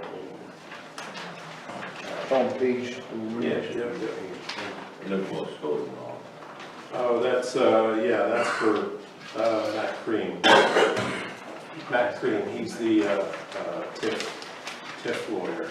Okay. And then the last one was 61183 on page 2. 480, 450, it just says fees. Eckert Siemens, yeah, that's Mike Miller up at Harrisburg. Who's Mike Miller? What's he do for us? Labor attorney. Labor attorney. Is that something that you just pay out on a monthly basis, or is it only when you use the services? Only when you use it, you get the bills, he bills hourly. It's billable hours. Still stemming from the release of the former manager? You said he's a labor attorney, so. Don't hold me to it, but I don't think there was anything about the former manager there. No, there's Other issues, items.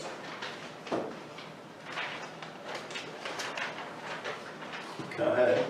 Number 61180, the 1,593, are these other lawyer fees? That's the zoning hearing board lawyer. And he had bills on there from January through June. There's like 6 months worth of bills. When you look at his bill, there was a lot of phone calls there that he hasn't even billed for, like 10-minute phone calls, 10-minute increments. There was some active zoning hearing board cases in the first 6 months of the year. He's pretty good about that, you know, every time the phone rings, he doesn't necessarily. You could charge. So, Check number 61216 and 61221 is around $8,400 in mowing services. yes, that's Stokes, he's the one that mows inside the pool fence. That is all mowed and bagged and taken away. Yeah, I guess Alan can. It's $100 a week. Yeah, and you know, it keeps grass from getting trapped in the pool, in the filter system. The other one, I guess, is Vantage that you're talking about. Yeah. They're the ones that are mowing everything else. You know, from Fishing Creek Park to Old Homestead to here, up at Stony Point. We found that's cheaper than having township employees do that. Well, I guess before I was on the board, that was a discussion. There was some road crew, well, you weren't here, but yeah, there was some road crew mowing, I guess, at one point. Maybe you could go to the methodology. We had more employees in the road crew then too. That was way back. Yeah. I think it was an elimination, was it, Alan, of one of the road crew guys' retirement or And the however it equipment, was. and to buy new equipment, the price of new equipment and stuff, they decided just it's up to subcontractor.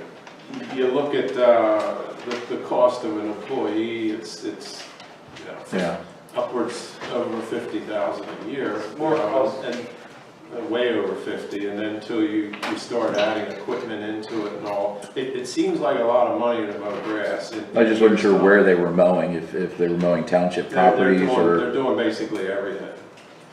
We used to have a retired road crew worker who mowed here, mowed Fishing Creek, etc.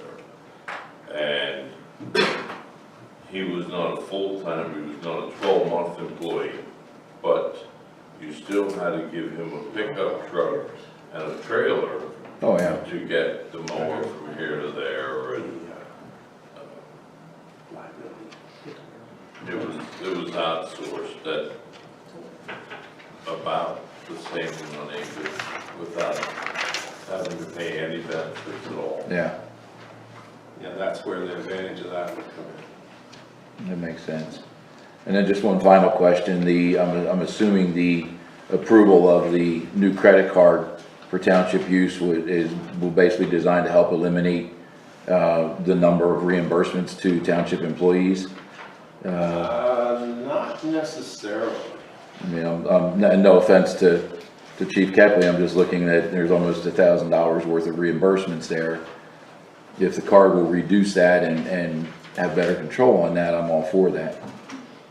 If that's not just for purchases, but that's also reimbursing for, Department bills. yeah, That's not all just him. but it's also, some of the stuff on there is for the eye and dental reimbursements and that kind of thing. So it's not just, yeah. It's contractual. So you pay that yourself and then get reimbursed rather than the township? Deductible for our guy and dental. Okay. Please have that. That's how it works.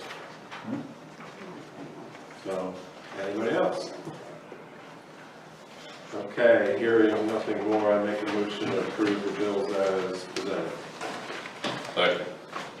And a motion, and second, all in favor? Aye. Opposed, none, motion carries. And also on payroll period from June 20th to July 3rd. Total for that was $107,128.02. There's some confusion whether you need a motion to approve that. In the past, it said no. Is any input, Mike? I would say if you guys have done that in the past, one way or the other, the auditors are comfortable with it, and we just continue that. We just continue. But I don't want to keep jumping back and forth. No, it's an That's obligation, what it costs. we hadn't done it, so, Yeah. anyway. Okay, that is tonight's report. Okay, thank you. Okay, old business, fire and emergency. Well, where's our report? What do you want to do? Got any ideas? I've, I guess I've been chastised from residents a few times about not moving forward with that, but what's your thoughts? Well, the fire department's asked us to step up. It's clearly documented. They asked us to step up and get a consultant in here to make some recommendations. That's how that all started. So we were at the phase before Craig got here, we were at the phase of getting information from him related to what his proposal would look like, what his timeline would look like, and what factors and elements he would be actually analyzing. So, and you were leading that, so. Yeah, at different times I felt like, well, we've been snowed under with other issues, obviously, and I don't know that we're past that yet, but I didn't know quite what your thoughts were, whether the time was right to try and move ahead or not. Well, I think that if we're gonna move ahead, I think the very first thing we gotta do is contact him first to find out if he's still available to do the studies. Has he submitted a proposal? Yes. For it? Okay. Yeah.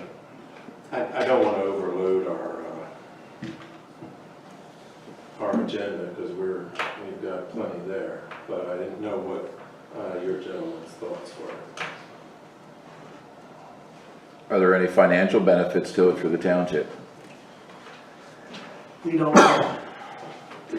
We don't know until he completes his report. What's it gonna cost us for him to do that study? I think the quote was $19,000.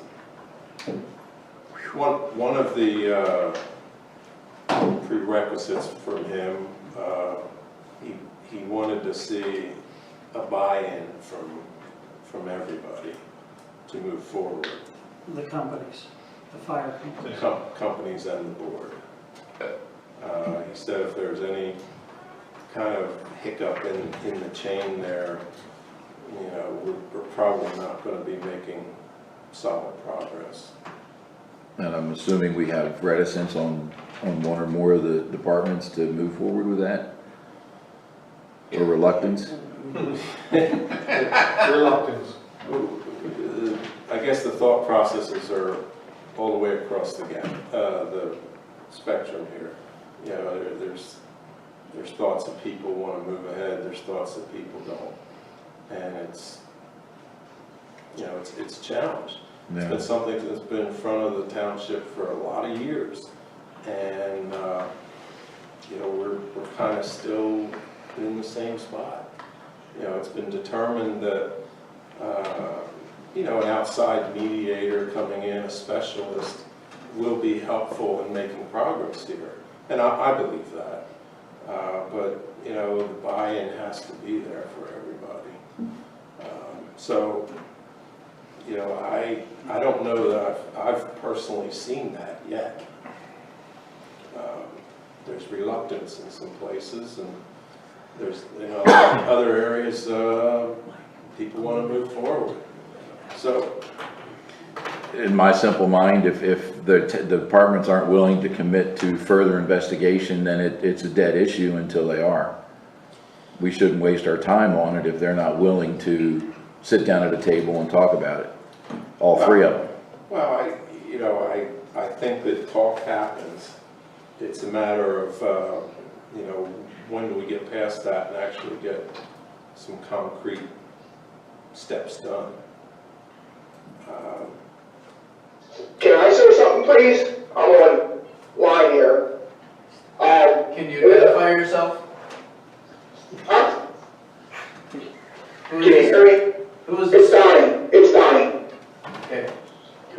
So that's one of our You know, fire. the three fire companies together came to you over a year ago about this.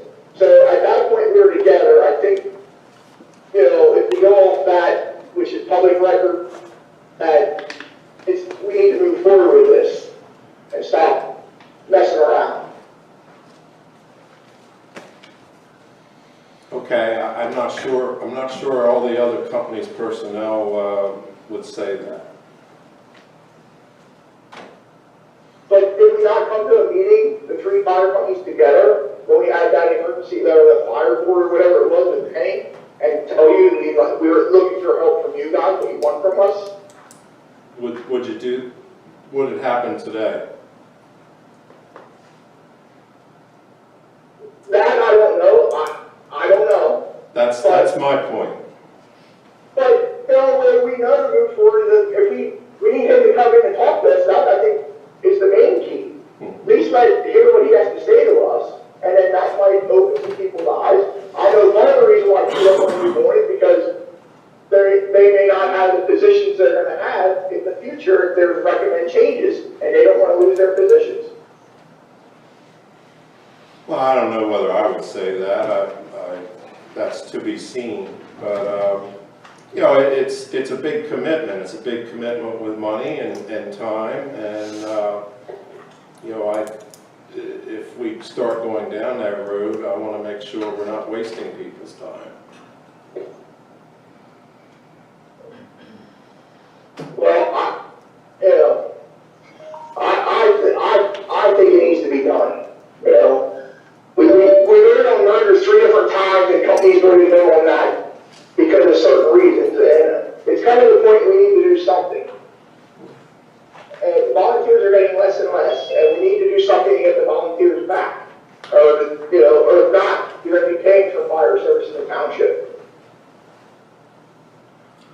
Oh, yeah, I totally agree with you. It's just a matter of getting everybody on the same page. So that's why we're having that discussion now, I guess, what the board's thought process is here, and if the timing's right, if Mike's got the time to assist in this, you know, that's kind of where it's all at. Have the departments ever issued a statement where they stand, or is that something worthwhile? Well, Just from them? they gave a directive to our board that they're looking for direction from our board.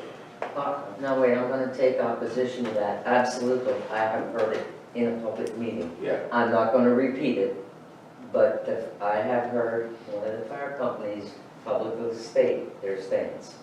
And I think everybody here knows it. Okay, what's that mean? I don't know what you mean. They're opposed to it or they're in favor? It's not up to me to say, but I'm just telling you, I heard it in public and I know these guys did too. So that's the issue. They're on different pages. Just no one has the nerve to come out and say it. Yeah, that's the challenge we have moving forward. Right. Trying to get everybody on the same page and a buy-in. Yeah, and I didn't know whether to move it off of this sort of point, if we are going to maybe ask each of those departments to let us know what they feel officially, and then at the same time, we can follow up with this consultant just to see what that schedule is, Sure. and then if it all falls into place, we can start to Sure. pull it together. Sure. I think a formal statement from each of the departments would be a good starting point, so we know hard fact where they stand. We had that. So we do. We had that. Had or have? We have that. They presented that to us. They told us exactly what their goals were, what they expected, and so on and so forth. Chief, you're on the line, correct me if I'm wrong, and when that came in, there were very few items on that list that overlapped. That is correct. Each fire company, I believe, put 5 goals down, and then we presented that to you all. And it had to be at least almost a year ago that was presented to you. Yes. And those 5 items didn't even overlap. So each department had their own, and there was no common ground between the 3 departments. And that's in writing, that you have that in writing? Absolutely. Okay. Yes, sir. Since it has been tabled for so long, why don't you go back to the fire companies with their list of action items and ask them, are you still willing to proceed? Or meet as a group with a chief, with the officers, president, and come to the general meeting. And I know Chad was so busy, just put a date out in the mud. Put it in August, September. Say, hey, here's the state, we're all gonna meet, where we at? You know, that can easily be done. That should be no problem. Then you can follow up with the consultants. Well, we can follow up with him anyway. Sure.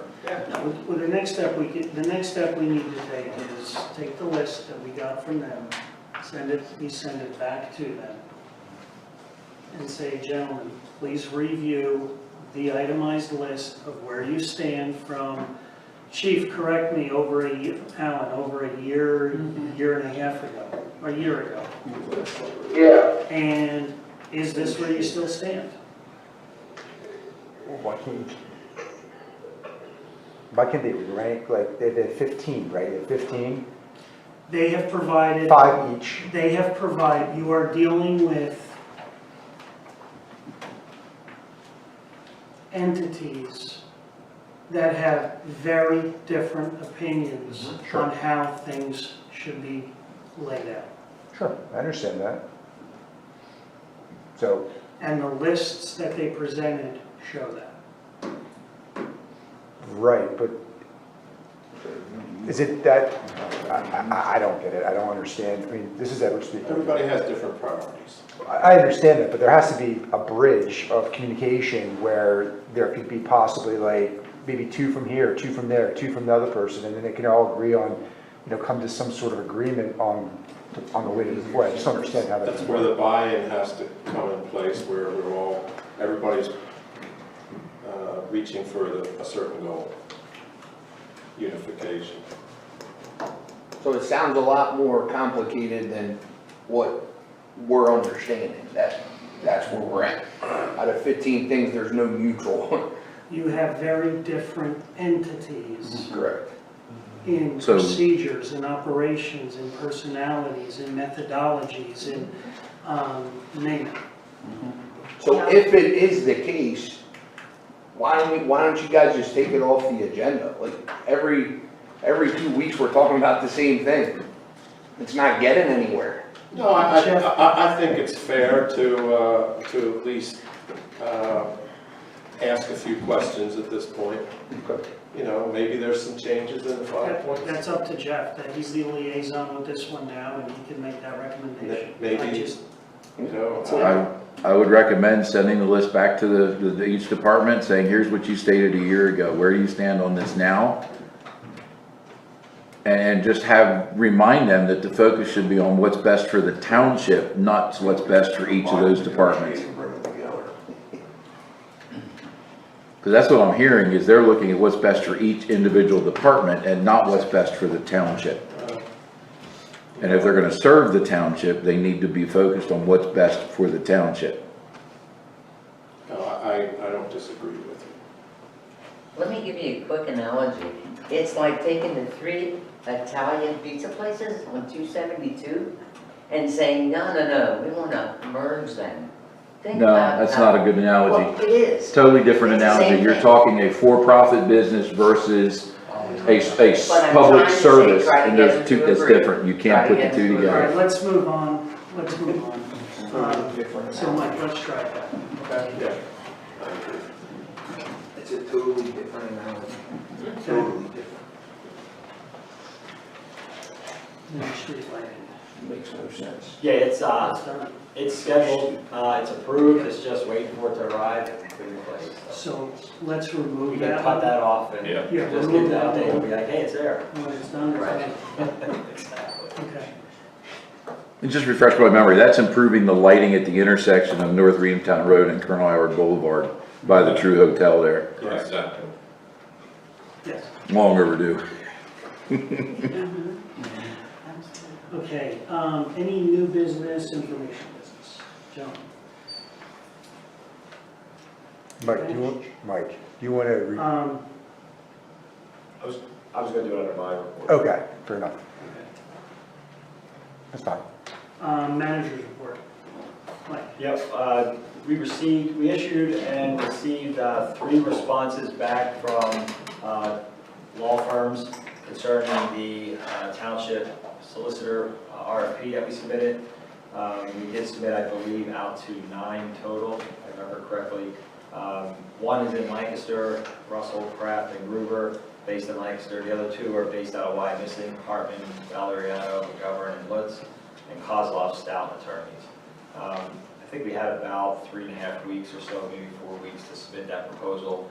So the board has, we can look at these proposals. If you think, hey, you'd like to get maybe a few more, we could try and do sort of a additional outreach to see if we want to get some more from Lancaster County. I mean, we did try to hit all the big ones that were serving in these communities, so I'm just looking to see what direction you want to go. Otherwise, we have 3.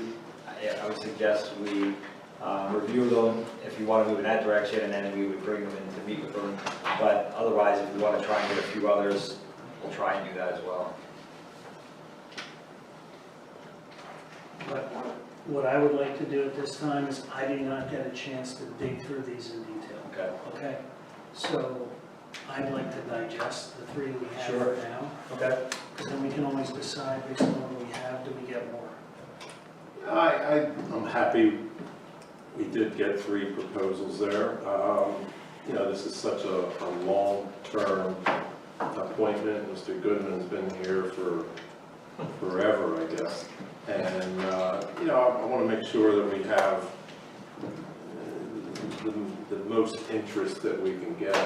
It would be my thought process that we solicit a little more just to see if there is more interest out there.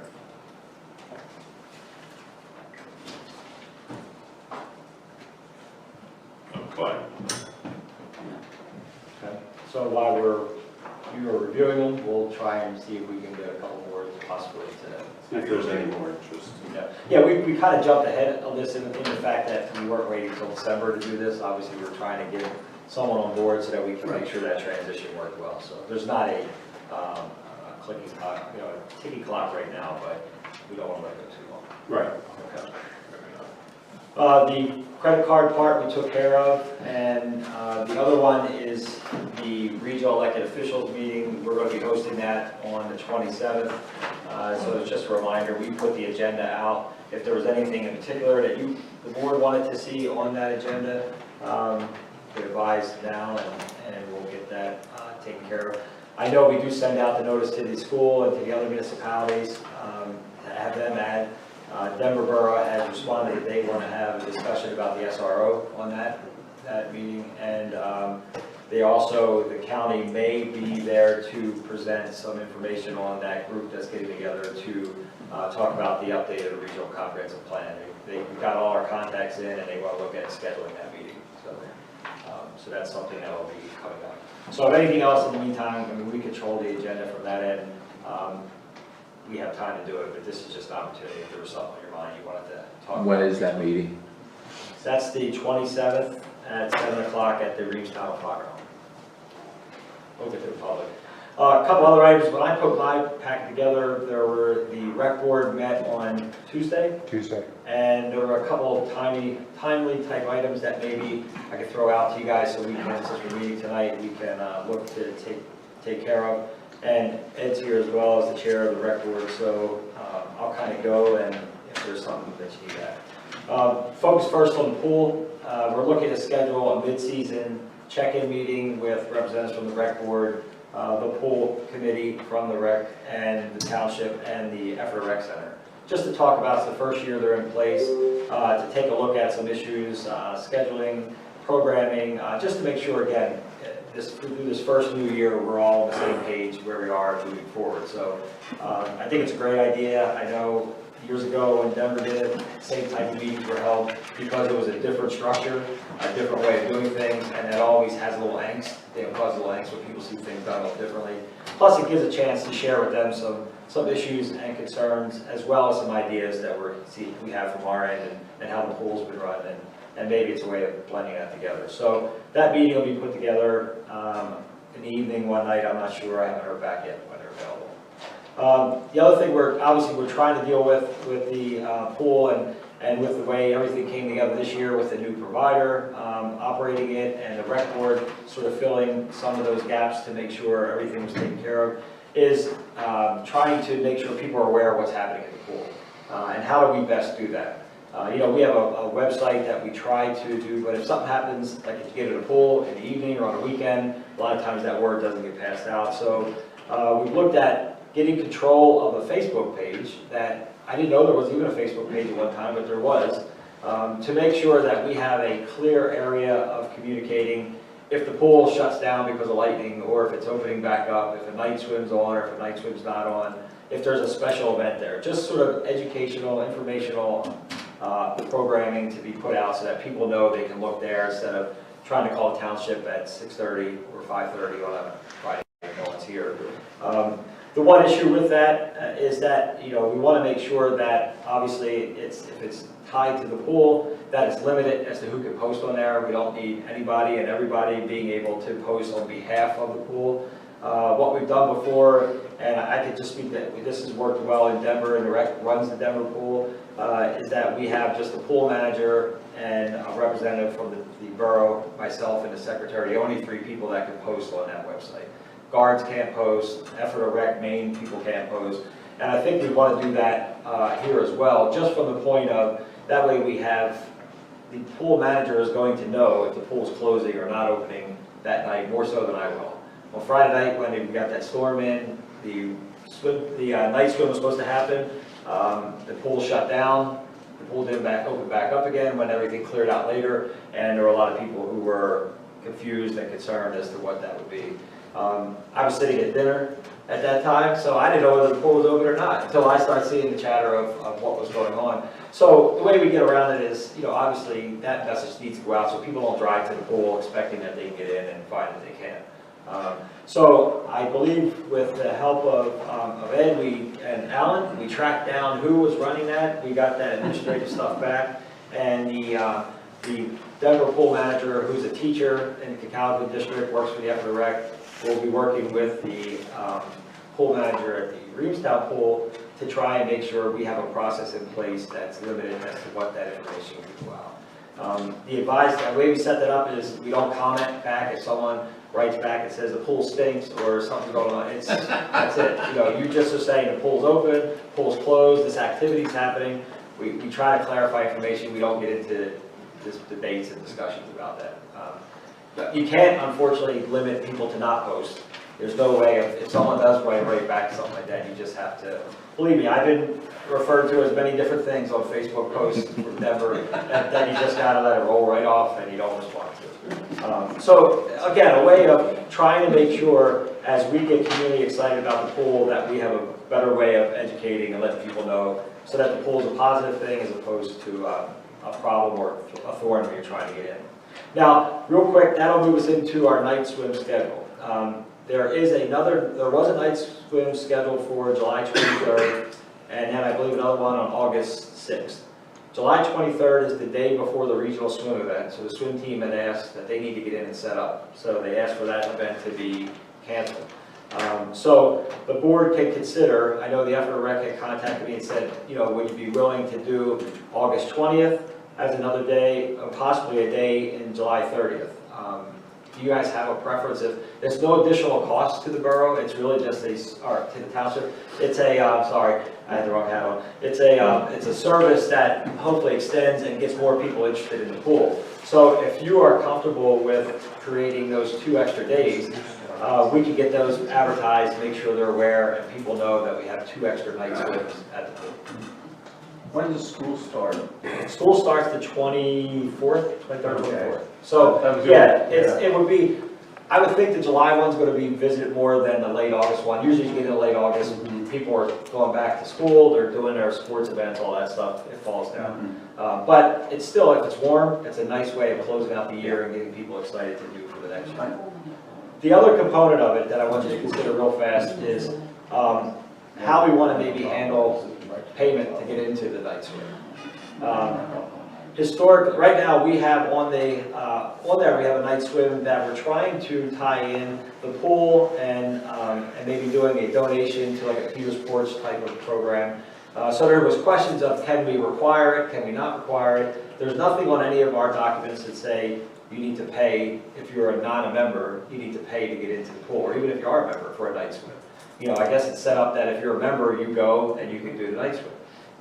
There's been, in other places that have done night swims, they've required whether you're a member or not a member, you either bring a canned good or a non-perishable item or $2. The non-perishable item gets donated to Peter's Porch or a charity of the municipality's choice. The $2 gets invested into future improvements at the pool.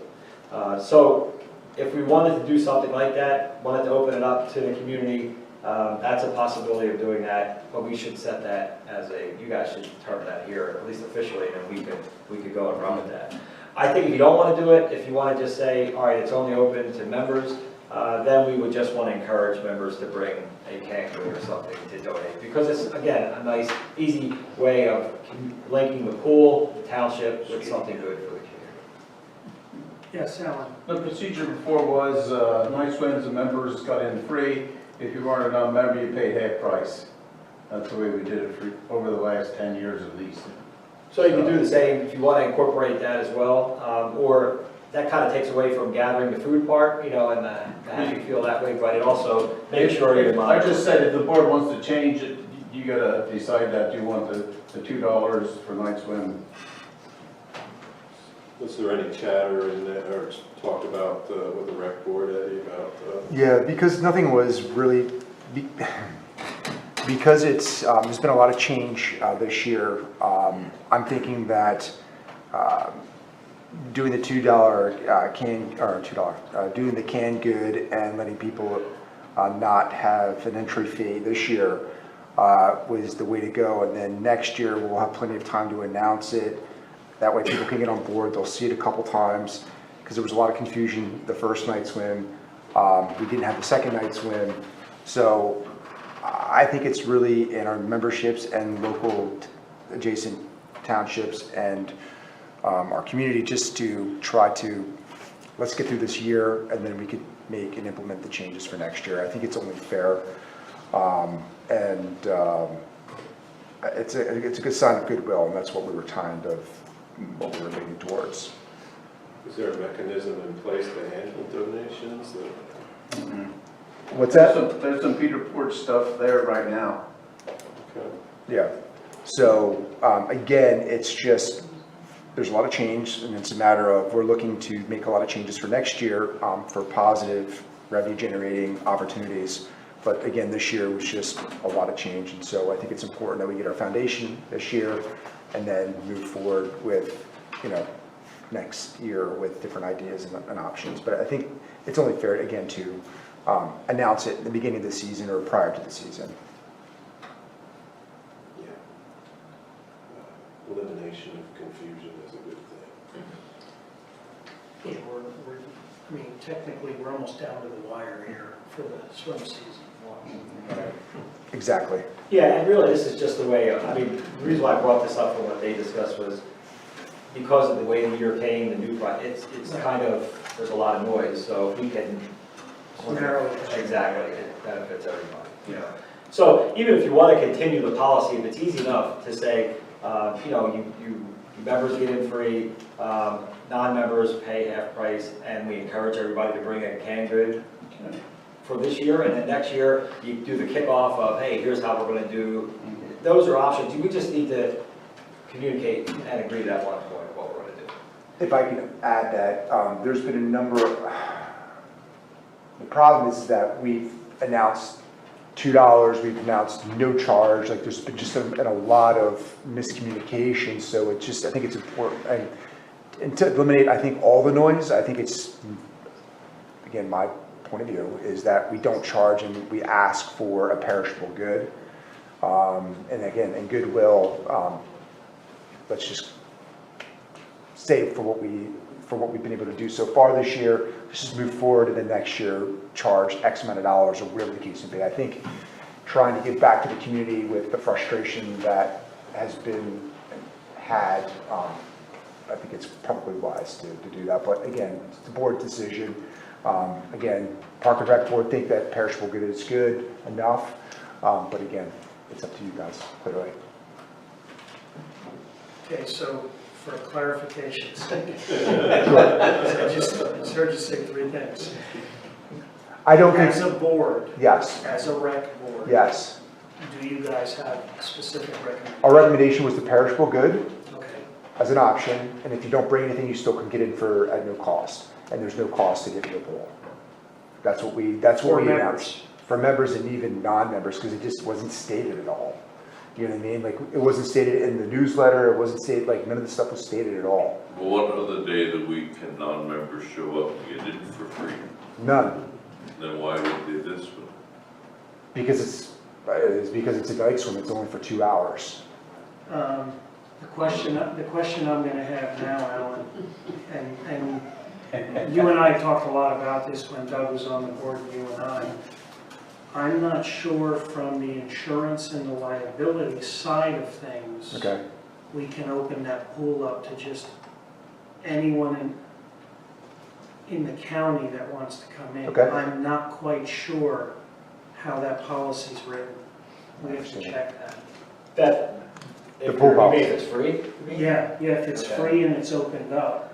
The I township think- residents, I wouldn't open it up to the county. There's no way to know if a person lives in the township or not. Yeah. Right, See, the problem is you don't know if it's a resident or not. So My we have personal to- opinion We is- have to check that. if you say free, you got a lot of people there and their staffing is, Yeah, how do you accommodate, how do you know Yeah. what you're gonna have then? You could have tons. the staff, in my opinion, this year, the staffing has been not up to snuff. Yeah, I don't know if you're gonna get overrun. I've never seen it in 5 years of, people going to the pool that way. And I think there could be mechanisms in place that you cap it at a certain point, make sure. But, if there is a concern that then. My concern is on the insurance side. I want to make sure we gotta look at that policy, that it's not directly linked towards members, family, and invitees. The legal term is invitees onto the premises, right? Versus we're just opening it up to everyone else. From what I'm seeing That is, changes the risk exposure. Yeah, sure. Substantially. we were thinking that, I know that there was some interest in like I've heard someone from Adamstown Pool coming over, you know what I mean? And like Denver Pool coming over and so on and so forth. I'm not thinking that people from, like, that are driving 30 minutes to come to our pool, like, for Friday night swim. So again, I mean, that's why we made a recommendation. We're looking for your guidance on this. Really, at the end of the day, this is going to be a decision that you guys, that the Board of Supervisors makes. We're working off of limited information, and really, at the end of the day, you know, it's really what you guys want to do. The safest way then would be to require non-members to pay Sure. $2 or whatever. That's fine. Yeah. And then it's an invitee. And with all that, I would probably not want to lean towards having any more of these than we have to. You know, could we get by with just 2 in August as opposed to trying to stick one in July, you know? Right. So what we're proposing is that we encourage a canned good, members get in free, non-members would pay $2. Perfect. And we have it August 6th and August 20th. That's Are you great. comfortable with that? Yeah. As long as that's communicated consistently across the board, that's the key. Mike? I think it'd be good to touch base with the rec center, be sure they have enough staffing for that night then. Yeah, the rec center did reach out to see if what days the township would consider adding them on, so. Because if you had $2, normally an adult would be $5 at that time, and $2 would be a lot less for them, so. Yeah, well, and we'll make, I mean, they'll be aware, so they have to schedule accordingly. All right, so members are free, $2 for non-members, encourage everyone to bring a non-perishable good. Time for free while It's not that complicated. And we're looking at August 6th and August 20th. So your board's comfortable with that? Yeah, that's Tuesday. Is that? It should be Fridays. Yeah, what's the, that was the day they said was listed on the 6th. Whatever these two, Yes. what day is It's a it? Friday. It's a 6th and the 20th, Friday and Friday. They're Fridays. You gotta throw me for a loop on that one. All right, so, Friday and Friday. and do you want to, just to make it official, that would be the motion for the balance of this year, for the night school? And that would be to have 2 night swims, August 6th and August 20th. Members get in free, non-members pay $2. Everyone attending is encouraged to donate a non-perishable food item that will be given to Peters Porch. Good? So moved. And I will second that. All in favor? Aye. Opposed, none. Motion carries. Okay. Quickly, just the last thing with the pool, there's some minor things that are going to be addressed now with some rust on the slide, but then at the end of the season, I talked with the rec board and we'll do sort of a walkthrough to see what other items need to happen, and that way it can be included into the budget for next year, so we're not surprised as we move ahead. And part of that even includes trying to upgrade to make sure there's internet access to that facility. Last thing, Ed, do you want to talk about the skate park? Yeah, I just want to hit on the pool really quick. I don't know if we can talk offline of this, but with the regional swim that's coming up, the lifeguards are questioning staffing. Do they need to be there on Saturday? Do they need to be there on Friday? So we need to clear that up with the rec. Okay. Yeah, generally the contract has lifeguards are provided by the rec for swim meets. So that would be a swim meet. Right, I But we agree. just want to make sure. I just want to make sure there's communication across the board, so it's clear, especially for management there. Okay, great. So then as far as the skate park, we're looking to break ground late July. And then what we're looking to do is on September, we were originally going to look at September 11th as a ribbon cutting ceremony. What I would like to do and what we like to propose, because it's going to be in conflict with Reamstown Days and we were trying to build a relationship there, we would like to push it back to September 12th, which is a Sunday. So we will be having a number of sponsors there, t-shirts. some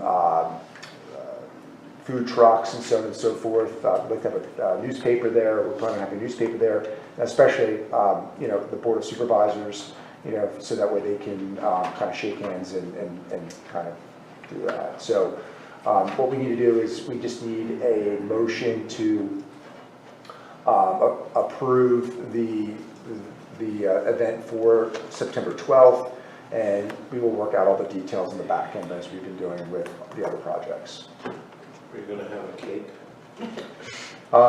You know what? I think it's a great idea, and we'll work on that. We'll take that under advisement. What's that? Yeah, we'll have some skate cakes. How many food trucks are you gonna have there? We don't know yet. We're ironing that out right now. Tara, unfortunately, she's not able to make it, and she's been leading this, and she asked me to follow up. If you'd like me to follow up, and I could be better than doing so, I'm thinking like maybe 2 to 3 if that, not more anymore. It's really actually hard to get food trucks these days. That coincides with Denver Fair. The 12th, September 12th? I think that's why they started it. So, Is that the start of the fairs the next weekend? It is the following week. Yeah. Yeah, that's why we're trying to squeeze it in there, like after Reamstown Day and before Denver Fair, so. You're having a French fry trailer at the swim meet. Are we going to have a French fry trailer at the swim meet? There is one, there's gonna be one. Great, I have no idea. Oh, Is it a local one? I know that these. The swim team has not been in active communication with the Park and Rec Board. From my understanding, they've been directly in contact with you guys. All right, how about we do this? Get together with Tara, find out, get us an idea of how many trucks you guys are talking about and all I of think it's that. like 1 to 2, but yeah, I'll get it for you. 1 to 2 to 3, just give us an idea. Okay. And then get that information and get it back to us at the next meeting. Okay. Yeah, we can do the motion then, and then, just what the details are behind the plan. I'm with you. Thank you. I appreciate that. Yep. The update from the Stony Point Park, just again, waiting for the delivery of the ADA ramp. Once that's delivered, then the park will be certified and open for public use. We are still waiting for 2 clamps and 2 rocks that were, whatever, I'm not going to detail that. Anyway, we're waiting for the replacement of supplies that were supposed to be there. The Park and Rec Board will be writing a letter on behalf of the township, which then would like to get approved and stand by the township about the experience that we've had with the installation company and just the various struggles that we've had to go through. So once that is, we'll present that information to you, and then we'd like to send that over for feedback as they request it. Everything looks really good. A lot of people got a lot of positive feedback on it. We're looking to do possibly a ribbon cutting for that, August 22nd. So we're getting the details now. You asked about food trucks, how many. So we're working on that, and so we would like for the paper to be there because I think it really showcases a lot of the things that we're doing positively in the community, for the community, and for the families and the kids. So so that's really, really great. We also are in the process of putting together a survey for the various areas of the township, and we're also including photos and pictures of the land which can be developed for playground use. So what we're going to do is these surveys will be going out, and hopefully we'll be getting a decent response back from the community on what they would like to see, and hopefully generate interest for people to lead those projects within the communities. So that way they have buy-in, which would be really, really great. So that we'll be doing that over the next 2 to 3 weeks. We'd like to have that survey online, so I'm working with Mike Hession and Lisa on the back end on that. But things are moving forward, and people seem to be pretty excited about it. I think that's, lastly, the lights on the basketball court should be operational today. Brett's been working with the electrical company to get the lights turned on. We had some issues with, I guess, the timer switch, whatever the case would be. But looks like we should have that taken care of by today, if not by tomorrow. So kids are playing on it, and it seems like it's being used really nicely, and I haven't really heard any complaints, issues yet. Thank you. Anything else, Mike? Okay. Public comment for non-agenda items. Anyone? Do you have any update on the Colonel Howard Boulevard project? Have they communicated back to you at all? Have they responded in any way, or are we still where we were at last meeting with Benderson? With Benderson. I had a phone call with Lee.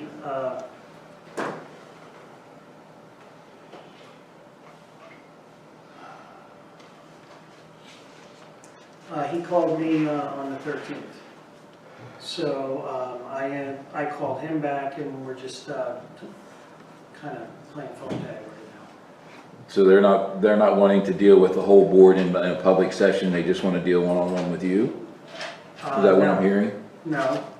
I'm their liaison. We have a liaison list set up for specific businesses in East Cocalico. We set up that liaison list back in 2019. I just happen to be the liaison for Henderson. So I have a call into them to ask them, where are they on the project? Is it still salvageable? When, what else can we do? Are they still asking for the methodology for TIF, or have they pretty much tabled that? No, they're still asking for that. And we're still not willing to share that with them? I have shared that with them. Okay, so it's on their accord now. You've shared the methodology with them. No, this board has not shared the methodology back to them. But you personally I, have. in my own opinion, have done so. Okay. We are allowed to give our own opinions. But they're waiting for a board decision. They're waiting for a board decision officially representing East Cocalico for me. But you've already given them the methodology information in your own personal opinion. I've given them my opinion, yes, yes. Still not answering the question, because I asked specifically, have you given them the methodology in your own talks with them? You personally and your opinions with them? And I've said yes, in my opinion. My opinion of the methodology. But not the actual methodology. My opinion of the methodology I have provided to them. Which, I guess what I'm saying is that we've not provided them the formal methodology that the township would use in the TIF program. The township. The township. Thank you. But you yourself have said, my opinion of the TIF methodology is this. Absolutely correct. But that's just your opinion, that's not a board stance. Of course not. I cannot speak independently on behalf of the entire board and represent East Cocalico Township, neither can these gentlemen. I'm just concerned that they are not willing to come here publicly to address this proposal, in a sense. Why are you publicly. concerned about that? They are a company that develops real estate all over North America. They're probably I understand that, I've largest. done my research into They have Benderson. then you're very familiar with Benderson. Mm-hmm. Then you understand how they operate. Depending on who you talk to about how they operate, there's many opinions, again, opinions. My question is, if they're wanting to force you three into making a decision, but they're not willing to come here publicly and talk with the three of you in a public session about it. They're not forcing us to make a decision. They are running models. Models. When you sit down in a business. I understand that, sir. I'm trying to explain it because I think we're on different levels here. I'm currently in the process of developing something. When I sit down, I'm at a 10,000 foot view of what do I do in the future, in the next 5 years, with this item, with this product, with this land. When I ask those questions, I ask general questions of conceptually. Can this be done? Can that be done? When can it be done? What time period can it be done? That's the phase that they're at. Well, you said in the last session, they want to have a grand opening next May. Which meaning if they don't break ground very soon, they're not gonna have that grand opening in May. Exactly. And they have tenants that they have non-disclosure agreements with. I understand that. Because of the legal competition that they have with those tenants. But with that short a time frame, my question is, why haven't they come and made a public proposal yet?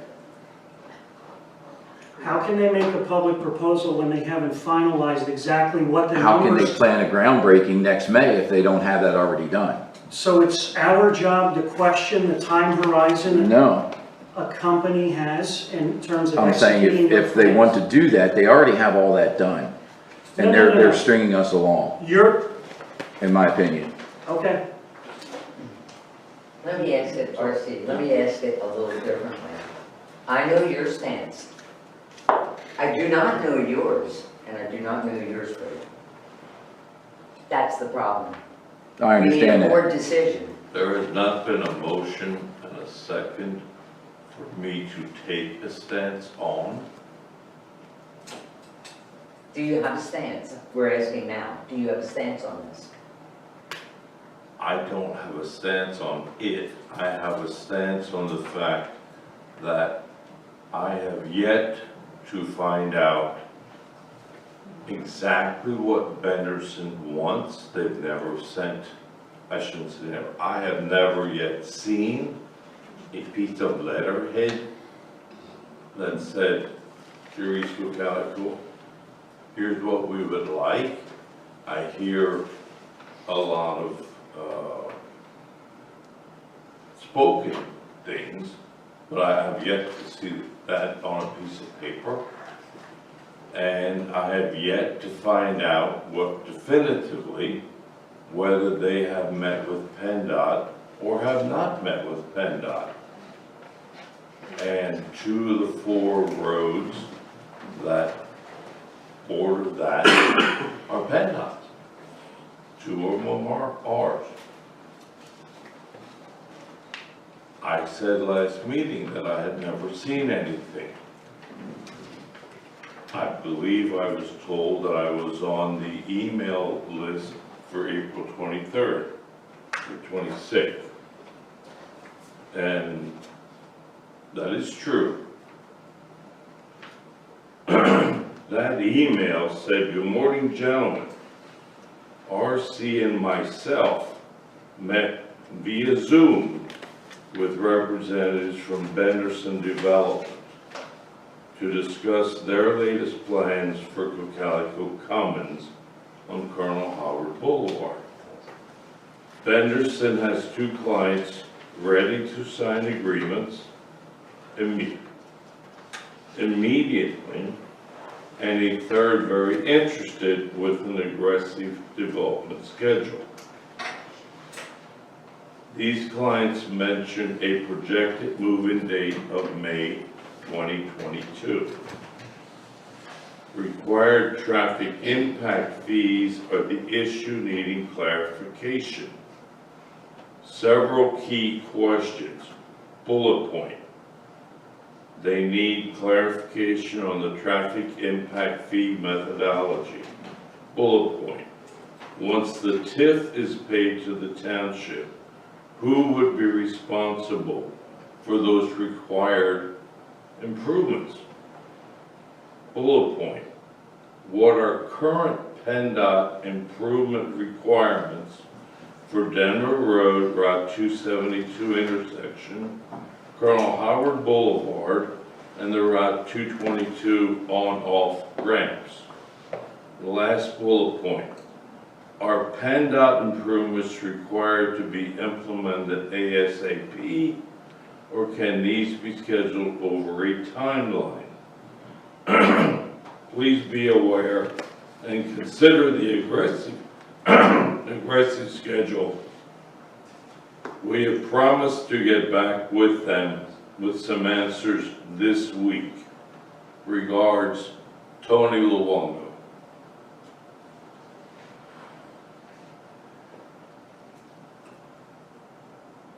So, no, I have never seen a letterhead from Benderson that said, here's what we would like an answer to. I heard from somebody that met with them via Zoom, sent me an email, and So, do I have to answer? Can't you answer those questions that you just read? Personally, can you answer them? And what you can't answer for PennDOT. I can. Well, then that's your answer. I can't answer for PennDOT, but I can answer for Eastern I County. said at the last meeting that when I met with them one-on-one, right here in this room, again, I wasn't given a piece of paper saying, here's what they want, okay? And I said to them, if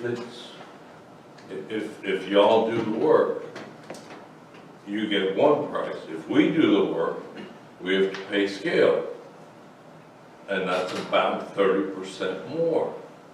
And the answer to that was, well, you should have figured that in your pricing. Well, that's not what I want to hear. So, Yes, sir. yeah, Ron, for a second. So, as the chair, as the chairman, you're acting as the liaison, and you have your opinion. Are the other two supervisors aware of what your opinion is? Yes. Okay, so you both know. I stated it publicly in the last meeting. Okay. So the question is, how long are they gonna wait for an answer before they walk away? I don't think anybody wants them walking, do you? I'm sorry, I think there was a follow-up here. Jeff, are you aware of it, everything that Well, here's my thought process, Craig. These two gentlemen laid it out. I need to do as well. Okay. So, I've asked multiple questions about, whether other TIF funds in the township have been used for certain developers' traffic improvements. And, nobody has been able to say, yes, it has. So in my mind, their request is precedent setting. And with that being said, when you set a precedent here, I talked to multiple other businesses in the township that have paid into the traffic impact fee. And I said, if you were in this position where you would, where another developer would step up and be able to use their TIF funds for their required improvements, how would you feel about it? And I got a resounding, we wouldn't be happy. And, I'm thinking of the businesses that are already in our township and giving them consideration with this. And looking forward, we heard tonight about another major project coming in the township, and there's also a village overlay that was proposed several meetings ago. When you start setting precedents like this, giving,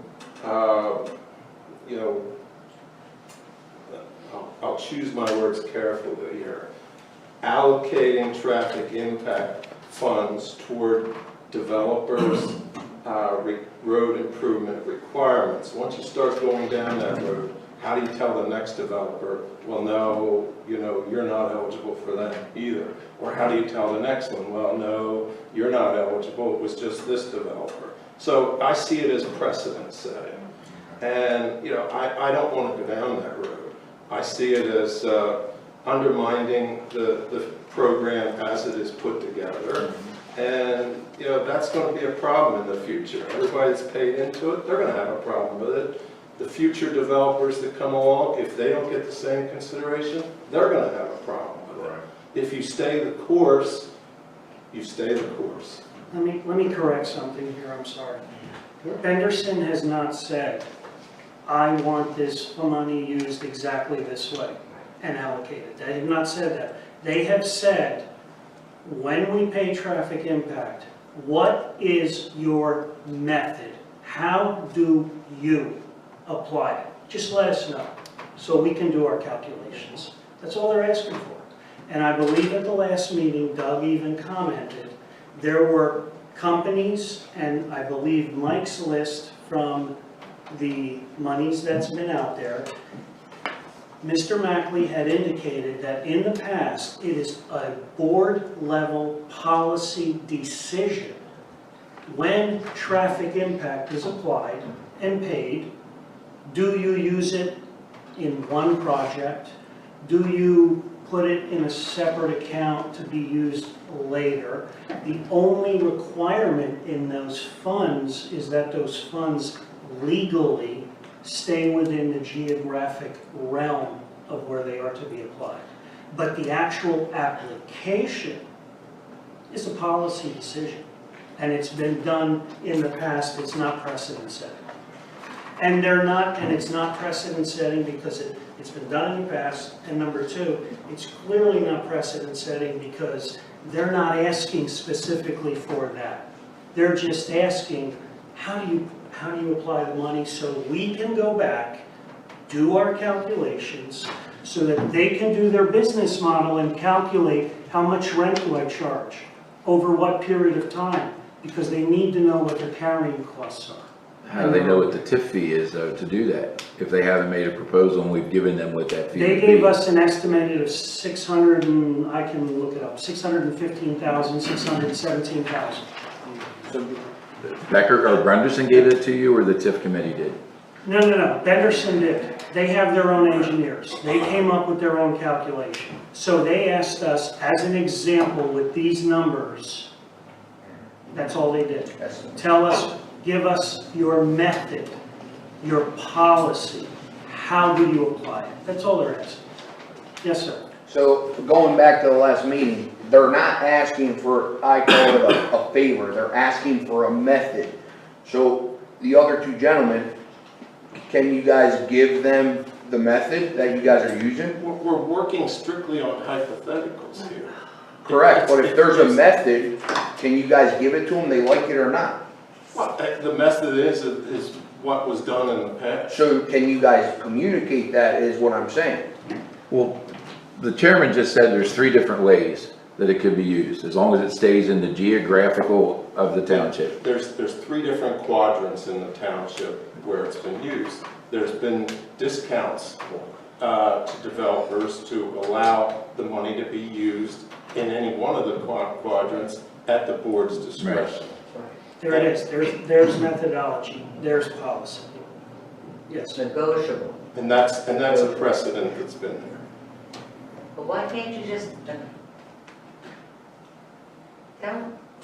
That's Well, what I want to hear. I want to stick to the way we've done things. So can you guys tell them that? That's my decision. Well, they're asking for each decision. RC said he told them his method, what he thinks of it. You can tell them what you think of it. Absolutely. Craig can tell them what he thinks of it, and then if they're smart enough, they understand what, what It's in their their court. decision is. But at least we've responded to them and allowed them now to take it the step further if they're serious. It's been months that we're not giving them an answer. Yeah. So they deserve an answer. Right or wrong, We they discussed, deserve it. we're going to have this discussion. We discussed the tax increase last year. The ranges on that tax increase were from 0% to 14%. Okay? Alan, correct me if my memory is incorrect. I was at 0% because we did not have a strategy and we did not have a detailed, specific plan outlining the next 5 years like we had 2.5 years ago. We had other members of the board that were in the 14% range. Wait, where are you getting? Or 12%. Where are you getting 14? Why not just you come out and say his name? You're throwing your head Jeff, to him where and... were you at? Where were you at in the 4%? 4. 4%, sorry, 4% range. My apologies, 4% range. We settled on the 2%. We did. We compromised on We settled on 2. My apologies. 4%. That's what I was saying. I'm going from memory. The year before was 12 with Scott Russell. The year before us, you're right. The year before was the 12. Okay. So the way I look at this is We're discussing tax increases. We're discussing businesses that want to move into this area, which will lessen the burden on the taxpayer. But I'm sorry, I'm telling the public now, I'm being as open as I can be. I'm frustrated. Not as a chairman, I'm frustrated as a resident. We have the potential for a lot of taxes coming in the door on a developed piece of property. So why can't our 3 supervisors sit down and come up with a unified statement to give to them? That's why You want to talk about frustration for a resident? We have 3 supervisors who are not working together, who refuse to work together from what I'm seeing, for whatever reason. And you each have your own opinions and your own motivations, and I understand that. I disagree with that statement. We have differences of opinion. Iron them out. You've had months to do it. There's differences of opinion here on this. Iron them out. We're all adults. Why can't you iron them out? I'm hearing that Craig can't even make an opinion because he's not given the information that he's requested. So, right, is that right? I would tell you that we've asked some questions of our attorney. And in the responses, if I recall correctly, it said, maybe or maybe not. Well, it doesn't make me real comfortable, okay? I mean, I appreciate his honesty, but that doesn't give me a comfort level. I said, tonight, you heard, let's say that you're doing development ABC, and you have $20,000 in an IGA, Improvement Guarantee Agreement, okay? And you've done some improvements, and you want to reduce that from 20,000 to 10,000. You hear that from our engineer, and we make a motion that says, based upon a recommendation of our engineer, we think we should reduce this from 20 to 10. Boom, and it goes right through. I met with our traffic engineer yesterday morning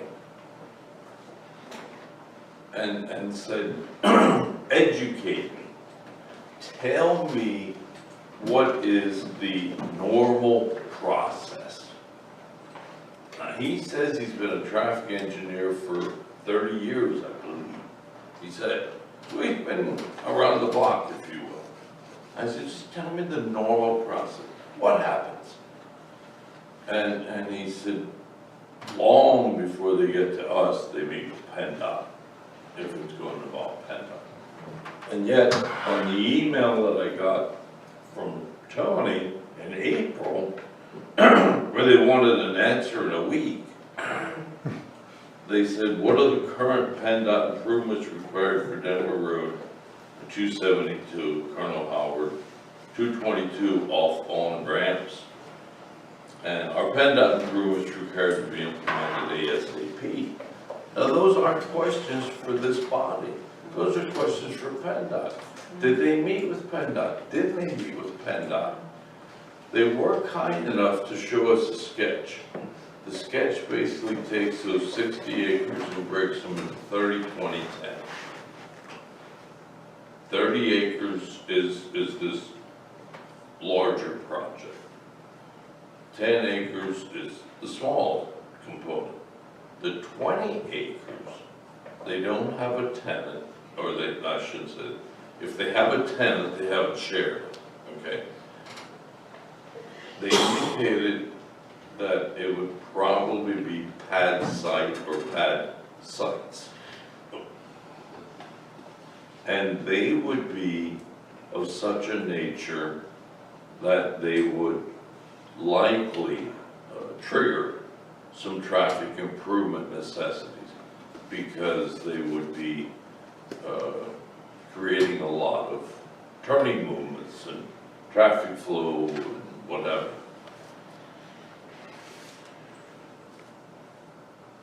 And PennDOT, I learned yesterday from our traffic engineer, doesn't like to see these things phased in. Maybe, with 30-acre unit and the 10-acre unit, maybe that generates this much traffic, would result in 600,000 or whatever the number is. And maybe that needs a queuing lane, a left-turn queuing lane of 100 foot. Well, if a year later they come along and now they have this 20-acre parcel that's going to be maybe some fast food dining, sit-down dining, whatever. But now that 100-foot queue lane needs to be a 200-foot queue lane. And that's the type of thing the engineer tells me they don't want. I want to see a plan. I just feel, and no, I don't like the word favor either, okay? I don't like that word. But tell me what you want to do, and tell me what's going on, and what have you, and we will run with it. But like I said, I can't find it. If you could tell me what their letterhead looked like, because I had no clue, I've never seen one. Well, that's a problem.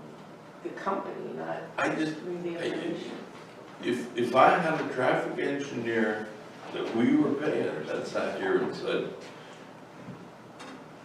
boom, boom, boom, boom, boom, boom, and it's my recommendation that we do this, or, you know, Jeff talks about precedent setting, I'm worried about unintended consequences.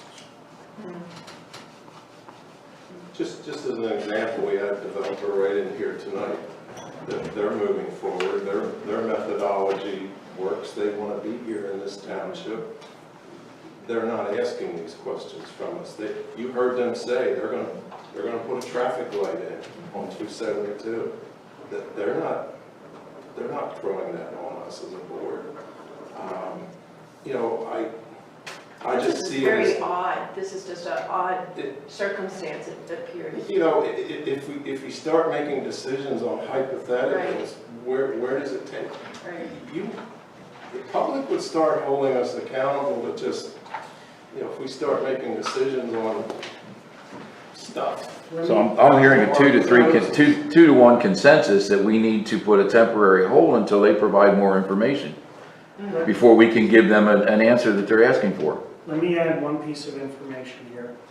Again, like I said at the last meeting, from our traffic engineer, in his summary statement about Benderson, he said, quote, John Schick, Senior Project Manager, Ratu and Associates, quote, any flexing of the TIF would be a board policy decision, period. Note, if the funds are, quote, flexed, end quote, and used for projects not included in the CIP, Capital Improvement Plan, then those projects still within the CIP will become unfunded. The bottom line is, it is a board policy decision how we apply the funds. That's a given, yes. And we have a customer asking us, how do you guys apply the funds? Then that's your answer. It's a board policy decision based on submission of a plan. So we know what you're proposing. All right, moving on to the next item.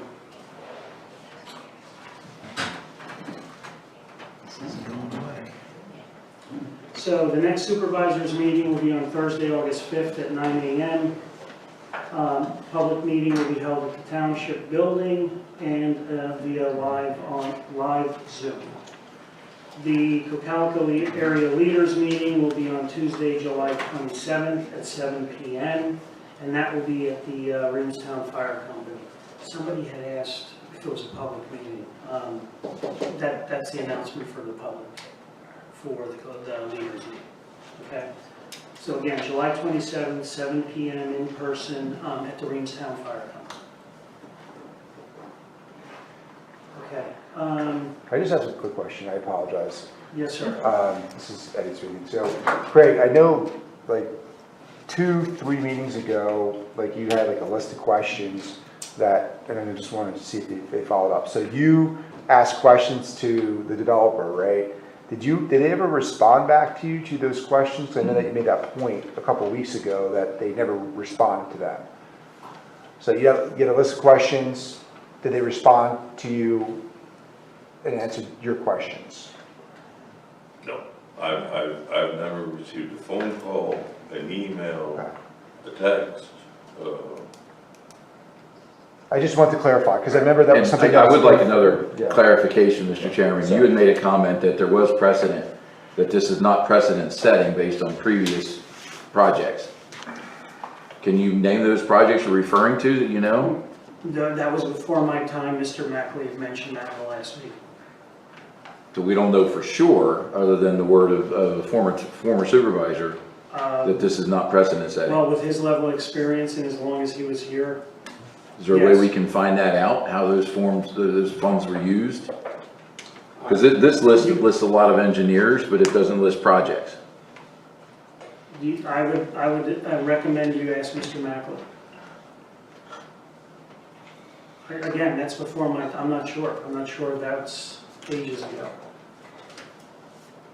What I recall him saying was that there was discounts given to certain developers to allow flexibility on where the TIF is used in the township. And that's what I heard him say. Which is the flex that Mike had referred to. Negotiable is a nice word to use. It's negotiable. You can negotiate your TIF fees with your developer up front. To allow them to be And it is a flexible board with the decision. What is so hard to understand about this? This is not hard. Your people are making it hard. It's a board decision. And yes, you can, yes, Okay. Susan, you're on the TIF committee. yes. I would love to hear the thoughts of the TIF committee before I weigh in on this. I would love to hear the thoughts of the public. I had someone call me after last meeting and apologize to me because he took a little issue with me. And I said, no, not at all. A meeting like this, if you will, like a New England small town meeting, these are good things. They are. And you and I might disagree on this, but I'd love to hear what the TIF committee says. Again, I'm gonna ask like Doug would ask, did you read the ordinance? Did you read it? Did I read the one? The TIF, did you actually read it? You can read the, Yeah. 903 or whatever. I Number is. yeah, I can't think of it. read Act 209. And it's not hard. And we'll say this, Craig, you were elected to make decisions. I was not. We're just an advisory committee, period. Right. Just advisory. And I'd love to hear. Doesn't say we're what experts. your advice is. But I could sit up there and make a decision right now, I can tell you that. And I am disappointed that 2 people out of 3 can. And if these people walk away, you gave up a big tax base for this township. You don't know that. You don't know that. I'm sorry. but you That don't. big piece of land, That piece of land is zoned the way it is. what do you think, little piddly things are going in? Okay, Do you know what's going in? we're gonna move on. Mike, executive sessions, do we have anything? Yeah, we have 2 quick things. So, one recess and reconvene. Okay. So we're gonna recess for an executive session. Ken, do you wanna hit pause on that recording until we get back? I don't think there's a way to pause it. I can stop it and restart it. Okay. Recording stopped. Yeah.